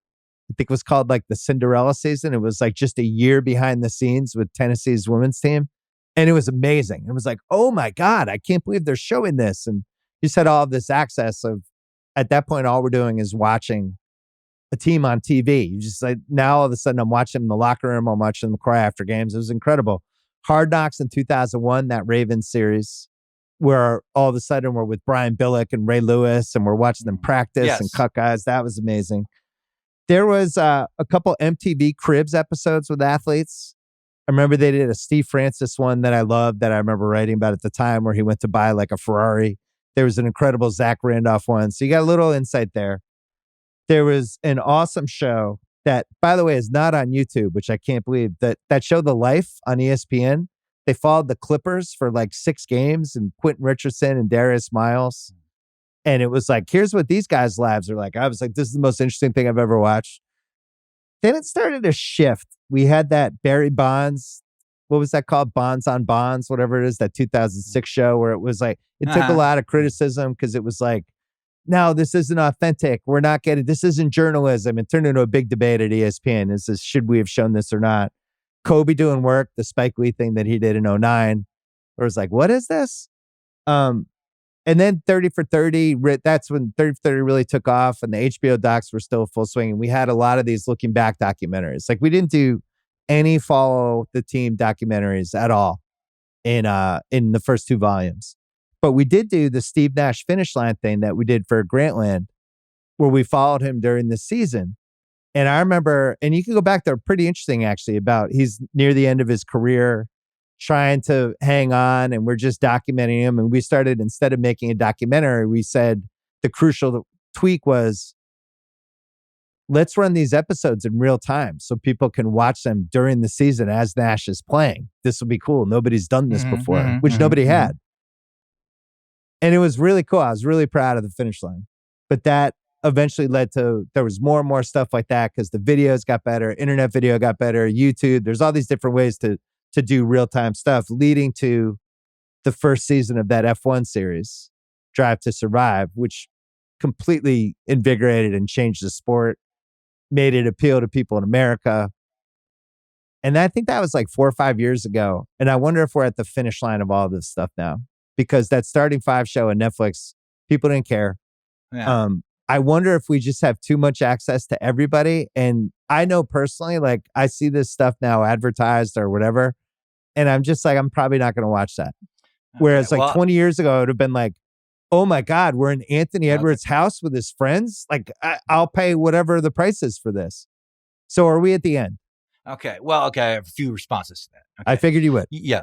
First person you mentioned was DiCaprio. He's kind of a special case, right? Because he is the only superstar like that who was both the last vestige of the old Hollywood system and the beginning sort of the fan-driven kind of technocentric fandom. He was the first guy to he'll be probably the only person who will experience both of those things, where he was in some ways, after Titanic, he was famous in the way John Wayne had been famous, right? But then he was the beginning of people who are famous in this new way, where like it's I guess, you know, however you want to look at it. Okay. As for these other things you're talking about, everything you're saying is kind of true. And I think, you know, you mentioned that like that Ravens Hard Knocks and all these things and how that really did seem crazy. Like really, like I remember really watching that. Well, these are, regardless of the subject, whether it's, you know, F1 racing, football, sports, whatever, what are these things? These things are ultimately art, right? Now, what kills art? What's the thing that most often kills art? A lack of authenticity. Self-awareness. When art becomes too ingrained with its own sort of existence, when it becomes to understand what it is, it starts to fall apart. This is what happened with Hard Knocks now. Like Hard Knocks is never interesting anymore because we know exactly what it's going to be, as does every involved person. They know that if they act a certain way, the response will be this. A coach knows that if he comes across as a little bit clinical, he will be displayed as hyperclinical. If he comes across kind of like the Lions coach did, like an old school gritty guy, Dan Campbell then becomes this different kind of character. The F1 racing show worked because it was sort of like, this is a new thing. People never thought, like, I never followed this. People in the United States never followed this. The people on that show, I haven't even watched it, but I know enough about it to know that, like, it was something that, like the first season of The Real World or whatever, where people are doing this for the first time. They have no idea what these interviews are actually going to look like once they're on TV. Now everyone knows this. Okay. Yeah. So celebrities have completely taken control of their messaging through social media. They don't need now to go through the traditional sources. And as a consequence, what do we have? A lot of banal information about these people.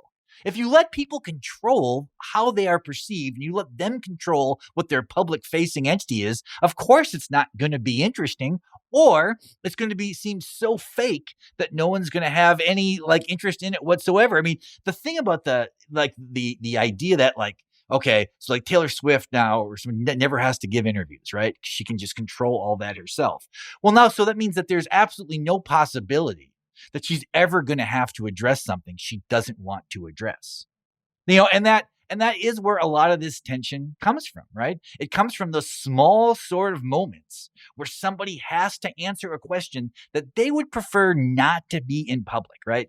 And that's not going to happen anymore. So as we've sort of all of these things you've mentioned, I don't think you're sick of them. You're just comfortable with them. Like, what you're supposed to see, and something has to be outside of that for it to be good. I mean, like in those Netflix shows, like the one about the quarterbacks or whatever, occasionally there'd be a small interesting moment. Like Kirk Cousins has his little secret room in his house where he keeps all his stuff. And he has his backyard, he has this huge fire pit, like the biggest fire pit I've ever seen. It had neither of those things mean anything about football. It was just like, oh, this is something I didn't expect to see. In most of the things you're describing, we now see what we expect. And it's the inauthentic version of what we're seeing. That's the other thing. So, and I've made this point before, but it's something that, think how many autobiographies we read over the years, right? Some of those autobiographies, they're being spun by the person who wrote them. Like my favorite, which you love too, is the Wilt Chamberlain autobiography, the Wilt Man Above or whatever, the picture of him face. It's like one of the most fun books you're going to read about sports because Wilt's not self-aware as he's writing the book. So it's his take on stuff and he really believes it. And it's kind of crazy half the time, but it's also like real access in his life, real access in how he thought about stuff. And you leave the book going, I can see why he was so frustrated to play with. I can see why he was traded 3 times, right? Whereas Bill Russell, like you read Second Wind and it's like, holy shit, like this is one of the most thoughtful people we had in the 1960s and early 70s about everything that was going on in America. I always feel like you can get value out of autobiographies, and I want to feel that way about some of these follow the people around, follow the players around, and I just don't. And I find myself not watching them anymore, like at all. I don't watch any of them. Well, it was like this Ted Turner documentary that's coming out. It's a documentary series about Ted Turner, which I was kind of interested in until I found out he has complete control over it. It's like, I have why would I, like a Wikipedia entry would be better in some ways, because at least it would be somebody who is just sort of giving the information without sort of, I mean, it's not that these things are immediately terrible because the person is involved. That's, I don't want to say that, but I mean, it has become, this has become seemingly like a common move now for people late. Well, because you make money and it's your it's basically the video version of an autobiography. That was one of the things when we did the Vince McMahon thing. Yeah. I just don't want to be involved in stuff like that. So it wasn't. It was like, hey, we trust you guys. Make the best possible doc. How did you ultimately feel about that? I thought it was really good, to be honest, but I didn't know any of that stuff in terms of like anything post like 1999. Like I didn't know anything that had gone in wrestling in that world since then. But how did you feel about having worked on it all those years? I mean, I was pumped with how it came out because it just seemed like it was going to die 3 different times and the story kept changing, and it's so hard to work on something like that when you feel like you're headed toward whatever you thought was going to be the version of it, and then you have to flip it and change it again, and not knowing what was coming next, not knowing if Netflix was going to pull out. So it was a roller coaster. But when you're trying to make something like that, I think that's different than what we're talking about, because we're trying to make a real documentary about somebody that they participated in and did an interview with, but didn't have creative control over, and trying to capture like what was this? What was this career? What was this impact? Was this guy a shrewd businessman? Was he a bad person? Like, you're trying to juggle all of these things, but you're also trying to do it for the widest possible audience, right? So it's just different goals. I think the stuff we're talking about with this is like, if any athlete or musician releases a big documentary about themselves that they're executive producers of, or that their production company did, we should regard it the same way we would regard somebody just releasing an autobiography. But I don't know if we're there yet culturally. I still feel like people don't understand the difference between documentaries and, basically self-produced hagiographies. Well, because sometimes they look the same. I mean, that Right. is the It's a problem. trick. It's like the modality of it makes it look the same. I mean, this is the same way with like when, say, broadcast news became very partisan, right? It still looks the way news used to look. It's still somebody sitting in front of a desk giving you information. There's a screen behind them showing images that illustrate their point. It looks formally the way news looked when Walter Cronkite worked, but it's not, right? Right. These documentaries look the way, I'm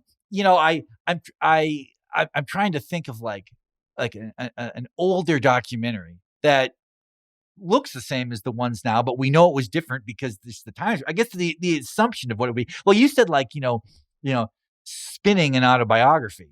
I mean, I guess every autobiography is kind of a spin job, right? It's like it's rare that somebody would write a memoir. Well, how many or an times does autobiography. somebody say, write a biography of me? Here are the car keys. You can interview all the people in my life, and however it turns out, it turns out. It used to happen a lot. It doesn't happen as much anymore because that happened with the Jan Winter biography. Right. And think about how that played out. Yes.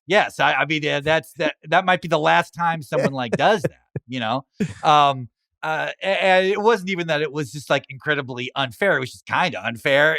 But the guy had a perspective. The writer, like Joe Hagan, wrote the book and he's like, I have ideas about this too. I'm putting them in there. Right. But there's another piece of this where if all of the celebrities we have, for the most part, there's a couple exceptions, but they're super available all over the place, right? In the old days, there was an infrastructure with celebrities of, you released a movie, who's that? Like, think of like Kathleen Turner in 1981. She becomes famous, and it's like, well, who is this? And there would be maybe a giant Rolling Stone profile about her. She'd go on Letterman. Maybe she'd go on Carson. Other than that, you didn't really know anything about her. And now there's this whole infrastructure in place. So like, you haven't seen Honora yet, but Mikey Madison's like unbelievable in that movie. Mikey Madison's been around, she became famous. Social media happened, right? She's social media present. She's done podcasts. I felt like not only did I know who she was, but I'd seen her and stuff and had a feel for who she was. There wasn't the same kind of mystique because she'd been around in a 21st century way. And I felt, you almost feel like you know somebody. Obviously you don't. But I feel like if that Honora comes out in 1982, it'd be like, holy shit, who is this actress? And you just wouldn't really have any way to find out anything about her other than these little tiny pieces. It's just so different. It's strange. I think the promotion probably hurts them, Yeah. Like you say, like, like how the idea of being an actor is that you're like, you're completely, becoming someone who isn't you. So it's to your advantage if we don't know who you are. But that's like, I don't know if that's really a possible thing anymore. By the way, now that I'm looking at this, I'm not sure Mikey Madison's on Instagram. So maybe she's more mysterious than I thought. But like you and I are talking right now, and it seems like we're just, I think both of us feel like we're just having like, a free flowing conversation. Yeah. And that we're both just sort of talking off the top of the dome or whatever. But we do, I guess, have creative control, right? If I accidentally said something extremely provocative and dangerous, we would take it out or could take it out if we wanted to. Right. So is this is this unreal? The- Like, or like, That's why okay, I like so, doing the Sunday nights with Yeah. Sal, because it's Yeah. like we're just live on YouTube. Here Yeah. we go. There's no safety net at all. So you do this live? You do them complete, like it's going Yeah, out we like do. radio. We do them on YouTube. Yeah, we record the whole podcast as it's happening, which I think is fun. And then it stays on YouTube. So if something was troubling, it would still be there. Huh. It's I a live didn't know YouTube you were thing. doing that. Yeah.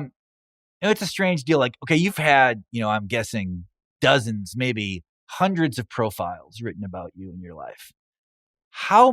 What percentage of them would you say had something wrong in the story? Something that was either not really what you meant. I think when you're written about, I don't think you're ever going to be happy with how it came out.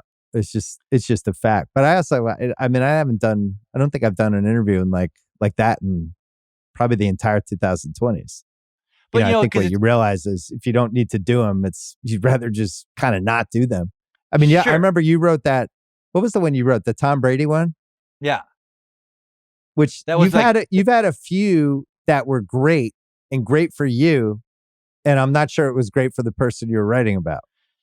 Sure, that's true. But what I'm saying more like is, okay, so like I asked you this question, I could have asked myself this because I've had profiles written about me too. And I would say if somebody asked me what percentage of those stories had something wrong in them, I would say probably it feels like 100%, right? Feels like 100% to me. But there's always been something in there that was either that was like, if nothing else, like a misinterpretation of what I meant. Like they used a quote of mine and they quoted me accurately, but that wasn't really what I meant.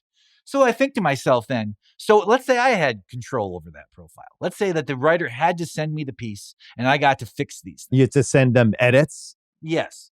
I will say like, because sometimes, and younger writers will do that sometimes. But I think to myself, it's like, so would that would better reflect what I actually meant. If someone is reading this story, you would think that what they would want from it is to know if they're reading about me or they want to know about me. If they're reading about you, they want to know about you. So they would actually, you would think, want the most accurate depiction of how that person feels. But yet we don't take that as seriously, right? Like if it turned out, if you had a profile of someone and at the bottom of the story, it said that the subject was given this story beforehand and allowed to fact check and make changes to quotes and stuff like that, we'd be like, oh, it means nothing. Even though that actually would be how the person wants to be understood. Yeah. And that should be the goal. So it is a complicated deal. It's like we trust documentaries more if the person doesn't have control and the documentary filmmaker is kind of adversarial with them, because we don't trust the subject, but somehow we're supposed to trust the filmmaker. Like, why do we trust the filmmaker's perception on this? Why are they the person who can kind of be the arbiter of reality? And it's the person who we're watching should have absolutely no say in this, or should be sort of forced to be themselves and then live with the result. I don't know. I mean, these are like, well, you know what's interesting about this? Yeah. If you're actually making a real documentary that's not, a hagiography or like a self-produced thing or whatever, you do have a responsibility. This becomes a document, right? And you're shaping people's perceptions of the people that are in it, right? So I just went through this with the Celtics documentary we did, which is like 9 parts. It covers 75 years. You're actually in it. And what happened with The Last Dance was really informative for how we were thinking about the Celtics thing, because in that case, like Jason Hare was my friend. Like he played it perfectly. He had the iPad with Jordan. There was some real Jordan Isaiah tension and, dysfunction between those guys. You have the iPad. So, but the two biggest losers, I think, coming out of the documentary were Isaiah and Pippen. And the Pippen thing, I don't even know if he watched the whole thing, because when you get to the last episode, when he basically helped save the 1998 finals, he's like a hero in it. He's playing hurt. He's on a shitty contract. He's carrying himself but Pippen latched on to what happened when he asked out of the Knicks game, which he just didn't want to hear that was part of his legacy. I thought all that stuff was fair, keeping that in. I think what you can do, though, if it's in the wrong hands, is shift certain things against people or for people if you're trying to create heroes and villains. And I do think like some documentary people think about what's going to be cut out and put on Twitter. Oh, I got this awesome soundbite. And what it does is, especially if you're making a document, sometimes you really have to be careful including stuff that might not be true that somebody's saying, right? As the years pass, like think about the Klosterman family vacation. And you got like your 80-year-old uncle, and he just has some crazy memory from 40 years ago. It's just not true. And it's like, no, that's not what happened, Uncle Al. It's actually this, like, that can't be in the documentary. This is still a document. Whether he said it or not, whether it's good TV, that doesn't mean it should be in. And I do feel like we're even losing that. But that I worry about, like, this next wave of documentary directors. I've obviously made a bunch of them. Like, gearing stuff toward what might play on Twitter or what may play on TikTok is I think, you're incentivizing the wrong things. Oh, absolutely. I mean, this is kind of far afield, but like, talking about media type stuff or whatever, it's like, who would have thought that it would have been terrible for like newspapers like the Times and the Washington Post to be less dependent on advertising and more based on subscribers?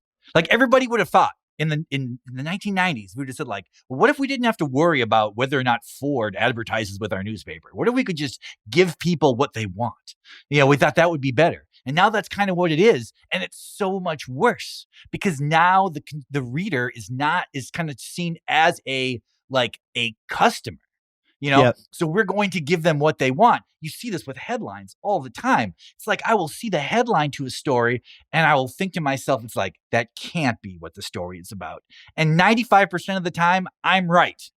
That the headline was so much more provocative and bombastic than what the actual information is. But what do they need? They need me to sort of engage with it.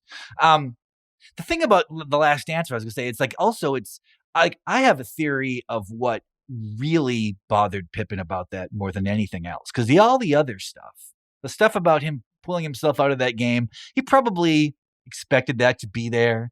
He's dealt with that before. When I love Pippen. When I wrote about him in my book, I wrote a whole probably page about that game because I thought it really unfairly shaped his legacy as a player. It was the first thing people pointed to. Yeah. So for it not to be in the documentary in a real way would have been disingenuous. But I mean, and this might be a projection, but if I'm Pippen, you know what part of that documentary would have drove me insane? The time when Jordan says, you got to say it. Pippen was the best player I played with. He was my best teammate. If I'm Scottie Pippen, I'm like, yes, obviously, yes. Why are you right? Why does that need a qualifier? Yes. Like, why would you have to mention that as if there's anyone out there who doesn't think that? That's the kind of thing when you're in a personal relationship with someone that really bothers you, right? Like, it was like Jordan is giving him a compliment. Jordan would probably say like, I couldn't give a bigger compliment, but in this case, it's not, right? Because everyone in the world thinks that is the case already. And for Jordan to mention it, it almost implies like it's up for debate. When like Bird would say his best teammate, his favorite team was Dennis Johnson. That was always like, oh, more than McHale, huh? That you're interesting. It's like, I can see it, but it does. It's a real compliment, right? Because he's saying something that the world doesn't necessarily assume to be true. When Jordan says Pippen was his best teammate and the best player he played with, and it's something that prior to Jordan even saying that, it wouldn't have even been a question. Right. Nobody was ever debating who Jordan's best teammate was, or did Jordan play with any good players? That question is never brought up, right? Like Pippen's one of the 50 best players of all time, or 75 now, or whatever the fucking list is. But I remember thinking, if I was him and I heard that, I would have lost my mind. Right.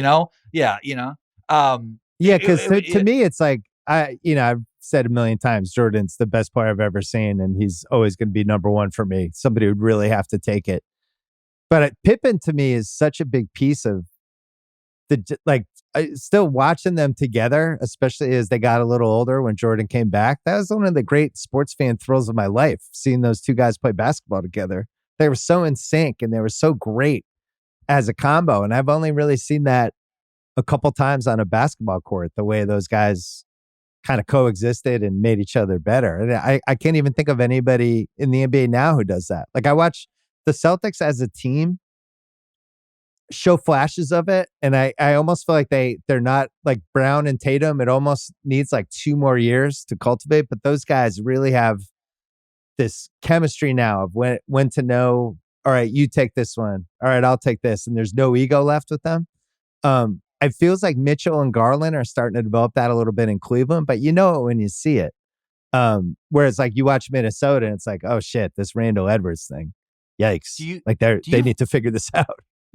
Do you feel like the NBA has to make some real changes for the product? I feel that way. I've been thinking about it a lot about whether there should be a cap on threes, whether you just get 40 threes in a game and that's it. But it's a crazy idea, but I'm also like, if they did this, I might think it's fine, or just second quarter, nobody threes or twos. Well, no, it would have to be a situation. What you're saying is like one of the things on the clock is like the number 40, and every time someone shoots a three, it counts down, because then some teams need to save some for the end or whatever. But I don't like that's it. That's kind of that's just too. It's too weird. It feels too radical. But like I watched Celtics Clippers last night, and the Celtics killed the Clippers. Somebody texted me the first half shot chart, and it was all threes around the arc and then stuff in the paint. And I think there was like one shot, from 12 feet. And I'm like, what are we doing? I mean, like people have been theorizing this is one reason the NBA ratings are down. I think Derek Thompson nailed it when it's 6-9 months ago, when he was saying how it's really easy to follow the NBA in a crazy, passionate way without actually watching the games or just watching fourth quarters or pieces of game. Or I think that's the biggest issue with the league. There's too many games. I mean, he's a smart guy, but there's a flaw in that thinking, though. What is it? The flaw in that thinking is when you make something easier to follow, that typically does not decrease the amount people want to see it for real.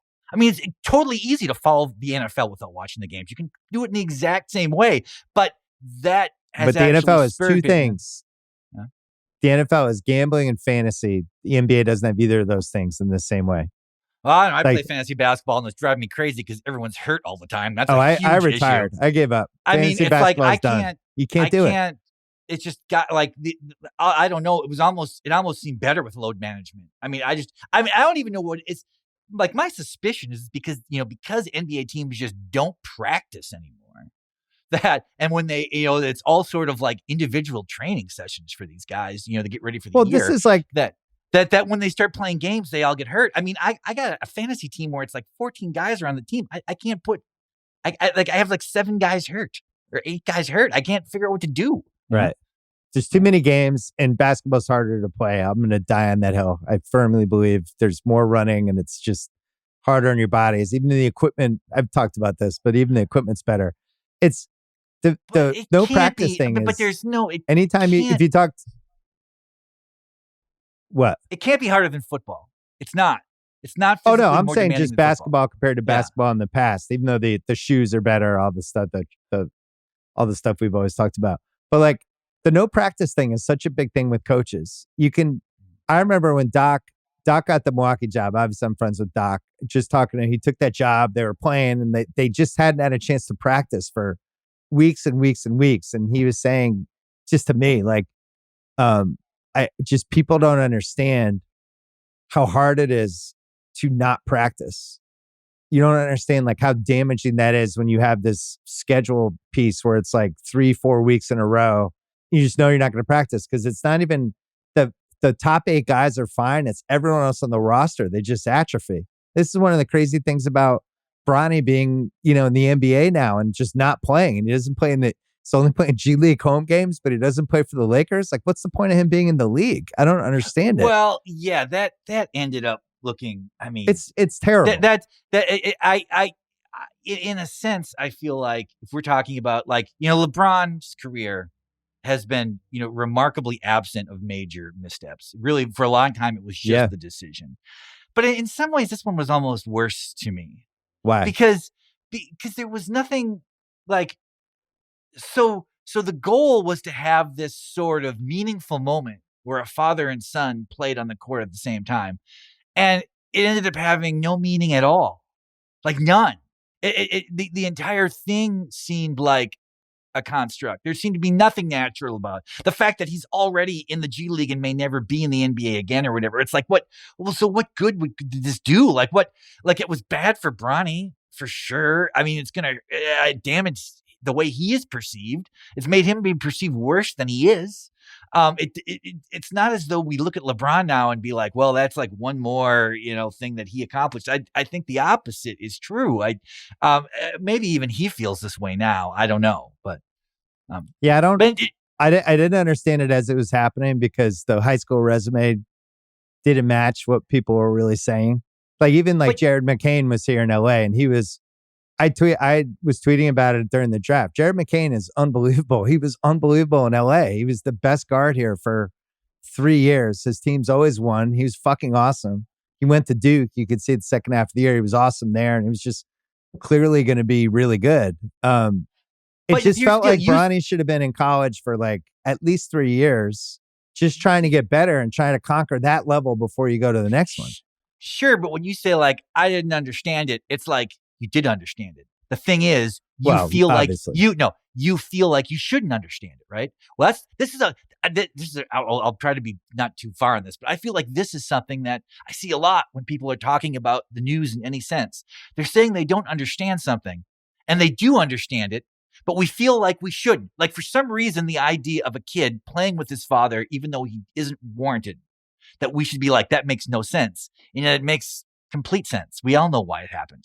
I mean, it was like, I thought of this when, this Tyson Paul fight, like leading up to that fight, I started getting tons of texts from people asking if I was going to watch it or what we thought of it or whatever, to the point where I suddenly realized almost every guy I know was going to watch this. Like, I don't know what the final numbers on that thing was. They had to have been massive, right? Now, so there was all these ideas like maybe Tyson will just come out and just knock him out with one punch. Maybe Tyson's too old. Maybe he'll get hurt real bad. Like there was all these different ideas of what it might be, And then as it turns out, it was exactly what the most predictable outcome would be. Like a pretty uninteresting, not very physical fight that feels like it might have been rigged, even though it probably wasn't. It wasn't dramatic at all. Now, it was probably good for boxing, right? Because the undercards were pretty good fights. People watch these fights. The women's fight was one of the greatest women's fights ever. Yeah. Yes. People, so it probably was good for the sport, but in another sense, it was just like a domino effect of just sort of made up events all kind of falling in a row in the most predictable fashion. I don't know. It's very strange. It was like, it seemed strangely symbolic to me. It was like the fact that so Tyson sort of represents the past. He sort of represents our generation, right? Like he was like a kind of a Gen X figure, I guess, in some ways, and then he'd had this life of crime and these terrible acts. But then he comes back and he's fighting this guy. He's fighting this guy who sort of represents almost like a caricature of young people now, or the young adult person now, that his entire life is based around his ability to sort of generate celebrity on his own through social media and all these things. And then everyone's rooting against the guy, right? It seemed like everyone was rooting for Tyson, despite Tyson's life. Like people were like, we're on his side, sort of. So it's like this person who represents the way the world is now, the way sports works now, the way media works now. Nobody wanted that guy to win. And it seemed like almost it was people saying like, we want Tyson to win this fight because it will mean that the world's not really going in this direction. That if Tyson wins this fight, it sort of says the way things have changed is not good in any way. Like, not only do we not like this Jake Paul character, but we don't like what he really represents about how sports works now. We don't like how the way entertainment works. And if he gets knocked out, it'll show that it was all this sort of like fragile, fake thing. And when he fights a real person, a guy who's actually a real fighter, when he actually gets punched for the first time, he's going to collapse and this house of cards is going to collapse. But that's not what happened. It was the most predictable outcome. It was just a slow, laborious fight where a guy who's too old to be out there was able to sort of manage being with a guy whose main goal seemed to make sure that the event finished. So it felt like people couldn't say they got financially ripped off. And it's just, like Paul bows to Tyson at one point in the fight. So he's like, we're honoring you in this. Like, that's not a fight. That's not boxing or whatever, but yet we're not surprised. Like it is exactly what we thought it would be. Yeah. Well, it speaks to what we talked about earlier with the election. Even as the fight was midway through the fight, people were like, I knew it. I knew this was going to suck. Oh my God. And it's like, well, before the fight, Tyson was plus 170 to win, right? Jake Paul was a 2-1 favorite. Everybody claimed they knew after the fact it was going to be this terrible, but a lot of people thought Tyson was going to win. And then once we started to see the results of the fight, we were like, oh yeah, of course. The guy's 58. He's, an admitted long time, used all kinds of drugs, has led a really hard life, got knocked out multiple times when he boxed, had some sort of health event in June that seemed really bad. It's like, what made anyone, including me, think that there was even a slim chance this would happen? It was because it's what people wanted to happen. They wanted it to be the Rocky Balboa movie. Yeah, well, I think that there was also this sense that when the first bell rang, like maybe Tyson's going to come out and charge him and he's going to hit him one time. Yeah. And it's suddenly going to become obvious.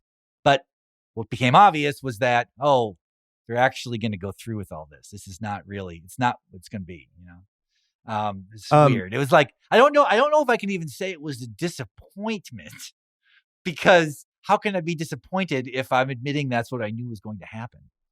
Yeah, I wrote a piece. First year I was at Page 2, I wrote a piece about how it was over for Tyson after he got knocked out by Lennox Lewis.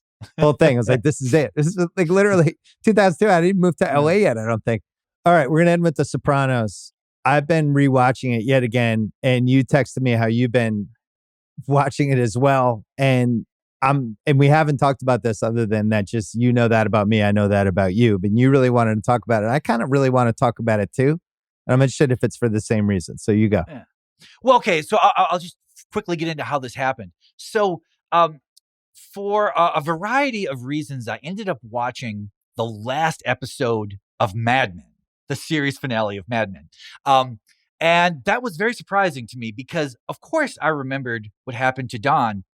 Do you remember what happened to any of the other characters, to most of the other characters? I haven't seen that. I've been saving that for a rewatch too. I don't remember one other thing that happened other than the ending. Okay. Like, did you remember that Peggy ended up with Stan? I totally remember. Do you remember that like Roger apparently moves to France? It's like, Pete Campbell moved to Wichita. All these things I had forgotten. It blew my mind. All these things I didn't remember about this show, which I watch really closely or whatever. So then I was like, I wonder if the same thing would happen if I watched the last episode of The Sopranos. So I watched the last episode of The Sopranos again because I'd watched that documentary that was that's really what got good, me back into it. I really liked it. Yeah. And it was I watched the last episode and it was not what I remembered because, again, I only remembered the very end of it, but it was good. So I ended up watching a few more episodes from that last season. And then I decided, this is so enriching to me. I'm going to go back and rewatch the third season. And one thing it does is it really shows me how much television was just better during this period. That was just really, and it's not to blame anybody making television now. It's that this was a collection of things that were happening in the culture that it's like the depth of every character is incredible. Well, season three is also the most violent of all the seasons too. And Chase is really going for a lot. I think season 3 is really, really great, but he's going for a lot of themes in that one too. Yes. And but also not in obvious ways, like all the stuff with the racehorse. It's kind of interesting. Carmelo and Furo being together. That's kind of. Well, that's season 4 though. Season 3 is season 3 is when Ralphie kills the dancer. Maybe I'm already. There's maybe Dr. Melfi rape scene. It's pretty violent. I guess I'm in season 4 now. I guess right.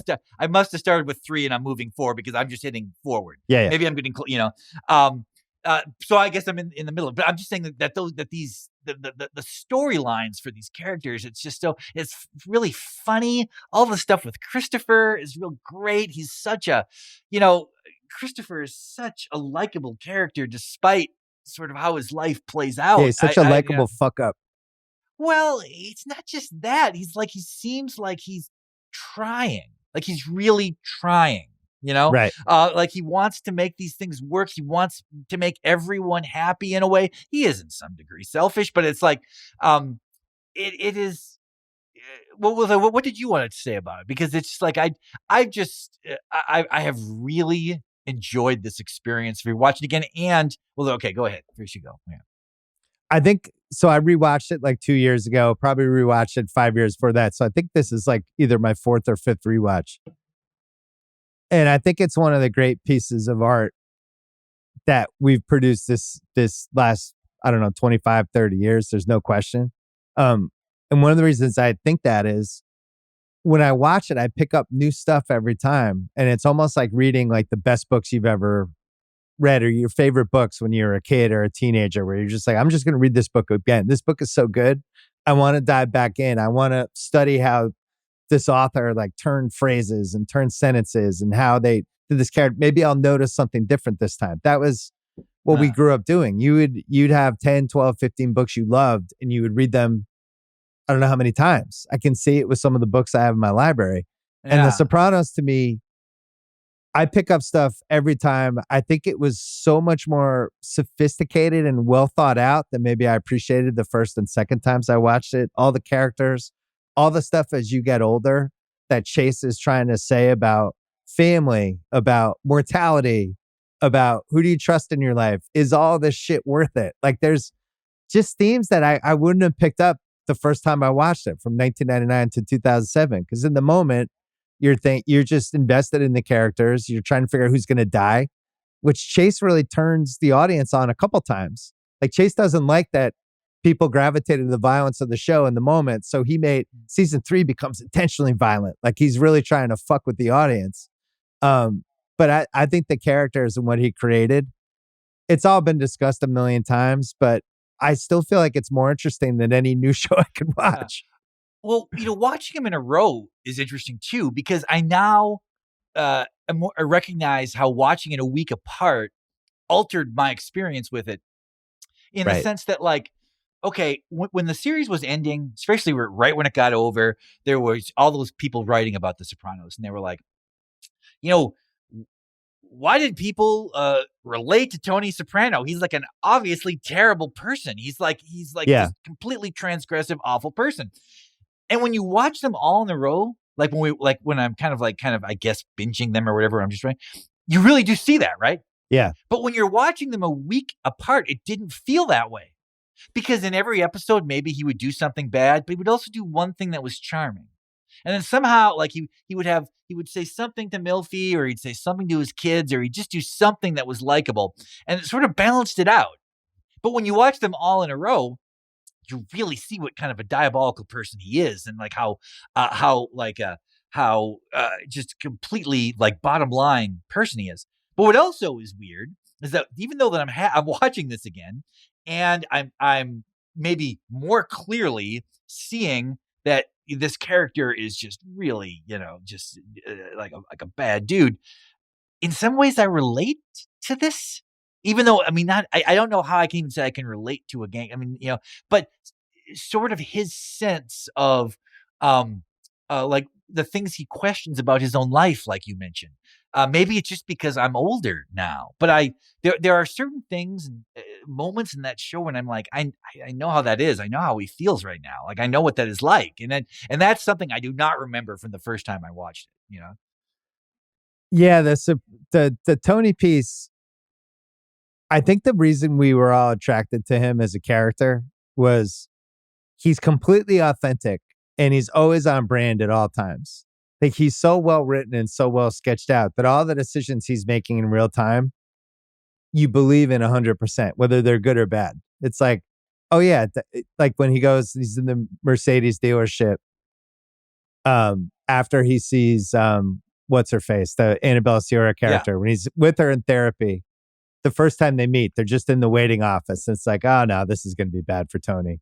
And then it's like he shows up at the Mercedes dealership because of course he does. And you just know it's going to end badly. Every piece of how they cultivate his character over the course from season 1 to season 7, like adds up when you watch it. I don't think of another. I can't think of another show. Like even shows like Lost, like Breaking Bad had moments where it kind of went sideways. People were complaining about certain things in the Sopranos. I can't really complain about anything. I don't love the Ralphie character in season 3 and season 4, the Joey Pants character. I don't feel like Chase ever solved that character completely. But when he gets to Buscemi in season 5, playing the other Tony, he had everything, and that character was well sketched out, beautifully acted, but also like really made sense against Tony.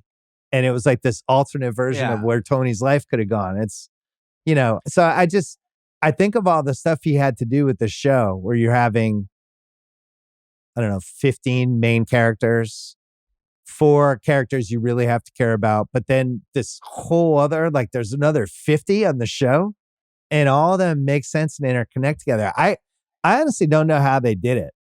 This is one of the rare, this is the only TV show where I'm like, I don't understand how they pulled this off. So there's just many things about it that are just sort of, it is incredible. Like, okay, so like Tony, in order for this to work and for him to have this position and be in the position as he's in, he's always kind of got to be the smartest person in the room. Okay. And he usually is, particularly if it's any situation where he's dealing with the business of being an organized crime leader. Yeah. But he's often wrong about other aspects of life. But he can't, it's hard for him. Like, it's like he's the smartest person in the world, in the room. And then sometimes he's not, but like he can't accept that in a sense. He's got to believe he still is. I mean, right. Irrational confidence. It's just, well, not, but for him, it would be rational confidence, right? Because in situations where he's got to deal with the life or death, money or nothing situations, he's really good. He's a good negotiator and all that stuff.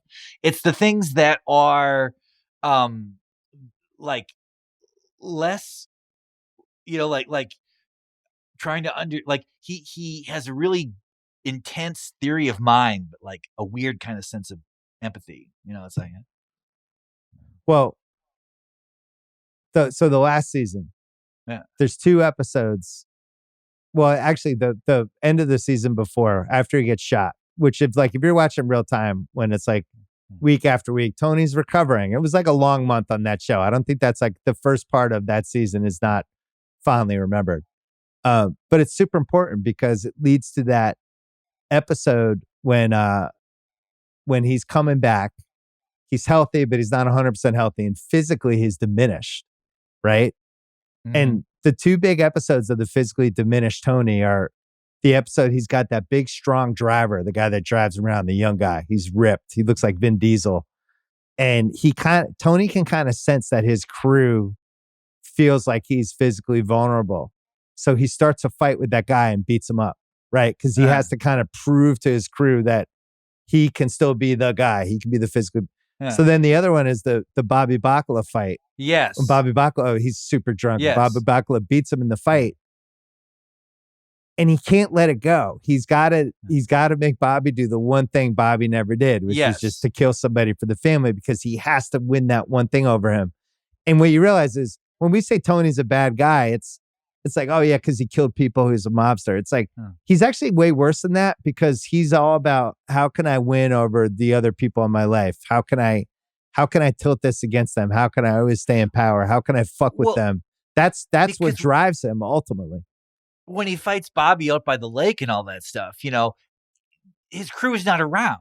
It's really just his wife and his sister. Like, he's talking to like Carmela. He's like, that if I was younger, right? It's like she doesn't care at all. She's like, I wish this wouldn't have happened. Right? Like, why are you trying to convince me you won this fight? You shouldn't be fighting your friend. This like who invited us out here. But it's like his own self knowledge that like the other fight is because he's trying to prove it to his crew, and this one he's trying to prove it to himself. But like, I'm same still episode. This person. Yeah. Same episode, another example why he's a bad person. So Janice is happy, right? His sister, who he kind of has this mostly hate relationship with, but she found Bobby, nice guy. They have this lake house. Things are going well, and they're at dinner. And she seems a little too happy. And he's just like, I got to undermine this. And that's when he starts making the jokes about how she used to blow guys under the boardwalk. They're playing Monopoly. Yeah. And he's just like, you know what? She's feeling herself. I have to bring her back down. And he just figures out a way to do it. But that's what he does. This whole, like, he's really mean. Like that Yeah, remember he when really conversation is.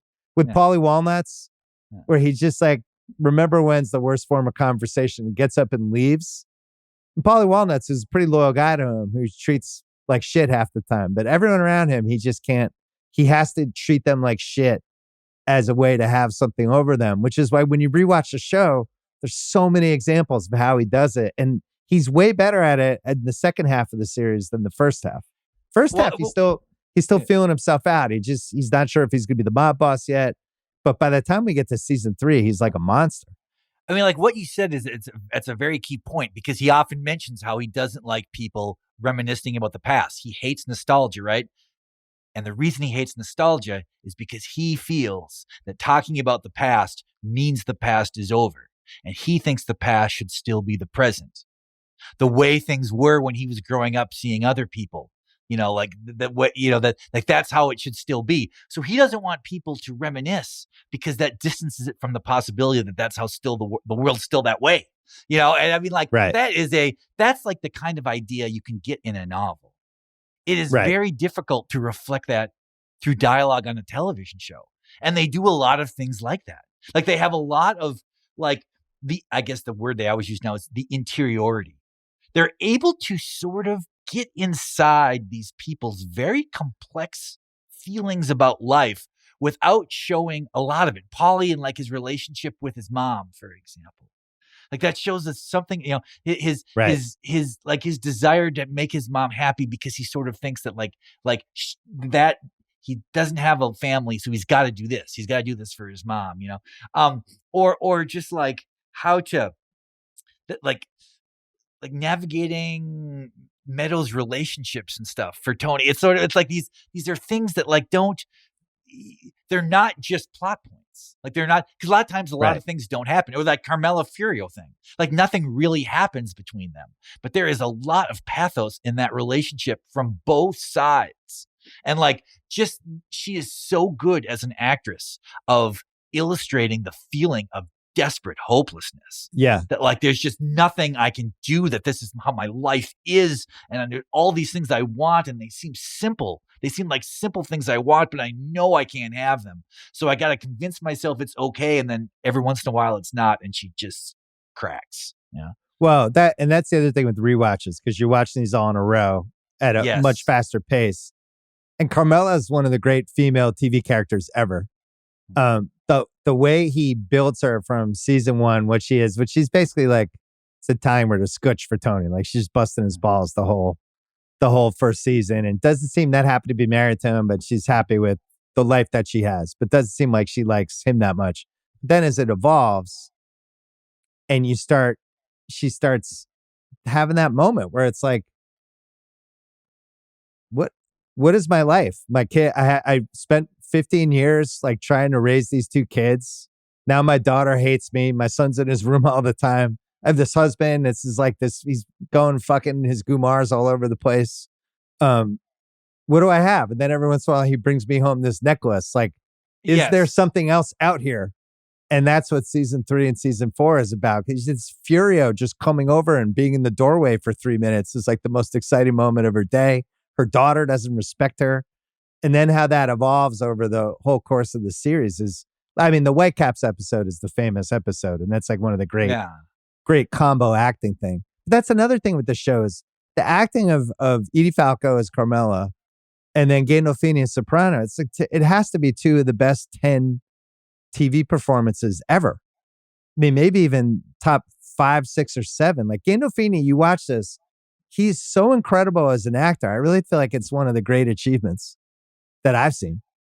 It's like the perfect role for him. Like, I mean, I like, it's not to say that he's not a great actor, but it's like, it's just that is one situation where, when you watch that documentary and they show some of the other people who tried out for these parts, it seems like it only could have worked one way. It had to be this way. Right. Like he was the only guy who could have done this and who would have done it like this effectively, and, I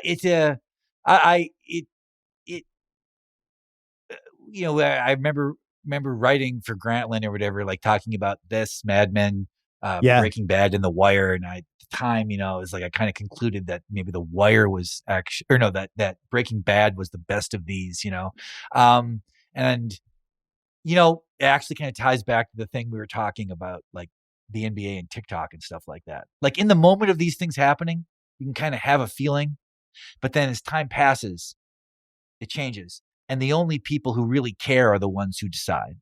And I do think maybe the decision is going to be that actually of those 4 shows, it really was The Sopranos. That was the best one. All the other ones in some way are like a version of what that show did. Yeah, I agree with that. I think The Wire has the best case because of what it was about.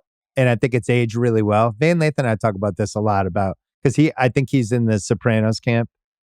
Just for like what's going to have the longest tail. I feel like The Sopranos is a show that's 50 years from now is still going to hit the same way because of the themes that it's about. It became timeless in a really unusual way. Like you think about the first couple years of the show, there's the cell phones they're using, and there's later on, like AJ's on the internet a lot. Tony's like, what the fuck is he doing? He's just watching a video on the internet and laughing. He's like complete disdain for him. And that's basically, what society is now. Yeah. But the thing is, you can make cases for all 4 of the shows. That's what, like, they were all, it's not it doesn't detract from any of them to say this. It does, like, and this kind of story does seem to hold up. I mean, it's like Goodfellas holds up pretty well. The Godfather holds up very well. It's like, for some reason, this particular thing, like the Italian organized crime world, it has there's one other piece, which is why I think all those things have in common, is that some of the shit's super funny. Yes. Like Paulie Walnuts, as the show goes along, Paulie Walnuts, really starting with the Pine Barrens episode, is one of the funniest characters for me of like, I would put him against like shows like Seinfeld characters. Like he's so fucking good and so funny, and like his faces, and he just makes me laugh. And I think a lot of the people on the show are just like genuinely funny. Yeah, like when Christopher gets out of rehab and Tony's asking him, like, have you went through all the 12 steps? And he's like, well, not the last one where I kind of apologize to everyone, make amends. And Tony's like, I don't know if you should do that, and he's like, oh, I agree. So, in some cases, I'll send flowers. In some cases, cash. And it's like, right. And then it's not even like set up to be funny, but it's just hilarious that somebody would be like, I've had my heroin addiction has really screwed up these people's lives, but let's not delve too much in them. I'm just going to give him an envelope of like 20 grand or whatever. It's like, I don't know. His delivery of those lines is so perfect. The intervention episode, the 5-minute intervention, which was like coming on the heels of what we would have in the 80s and 90s with shows. Like every show would have an intervention episode, right? Like probably the best one was Party of 5 when they intervened with Bailey's alcoholism. Really, really good stuff, but obviously a TV show. And Chase is just like, I'm fucking taking this 9 other levels. And that becomes one of the funniest 5-minute sequences in the history of the show. It's just the humor mixed with the fact that these characters are all kind of awful and how they navigated it. Even the episode when Annabelle Ciara's character, when Tony sends the guy to basically threaten her and be like, you've said the sentence you should never say in our world, which is, I'm going to tell your wife. Like, not only you're not going to tell your wife, he's like, you're going to leave this man alone, or something horrible is going to happen. And he's like, it won't be cinematic, right? And scares the shit out of her, and we never see her character again. But the last scene of the episode is him bringing groceries back to his family. This guy just was like the most violent, sociopathic, scary dude. And then it's like, hey, did you remember to bring the milk home? Yeah. And he's coming back with his groceries. And I think that's why people like this world, because it's like the worst impulses people have, but also things that we care about: family, friendship, loyalty, these things that are like enduring themes. Wow. Gandolfini, though, to me, it's number one. I can't think of a better performance on a TV show. I'm sure other people would argue, but I can't imagine anyone else in the role, and I think he's the biggest reason the show works. You're probably true, but I also wonder if I had rewatched a different show if I might feel differently. But that's how it feels to me right now too. You know, it's like the recent, it feels that way. All right, we did it. We made Nephew Okay. Kyle's week because he loves nothing more than good Sopranos talk. Chuck Klosterman, that was one of our longest pods we've ever had. I really had a good time though. It was good talking to you. Yeah, it was good seeing you. Have a good Thanksgiving. Yeah, have a good Thanksgiving. Are you a big Thanksgiving guy? I love Thanksgiving. Yeah. I love the football. I love the food. It's people say like it's my favorite holiday. It might be my favorite day. Especially now when your kids come home and you get to have your whole family together. Like when your kids get older, it's like the best. It's my favorite holiday too. I feel like for the best holiday, you have to say Christmas in the same way like you have to say like, the Beatles or Citizen Kane or like Christmas needs to be the biggest holiday. Some people would go Christmas Eve. Yeah. Leading into Christmas. But I think everyone likes Thanksgiving the most. A lot of people do. Okay. All right. Good to see you. Happy holidays. Bye-bye.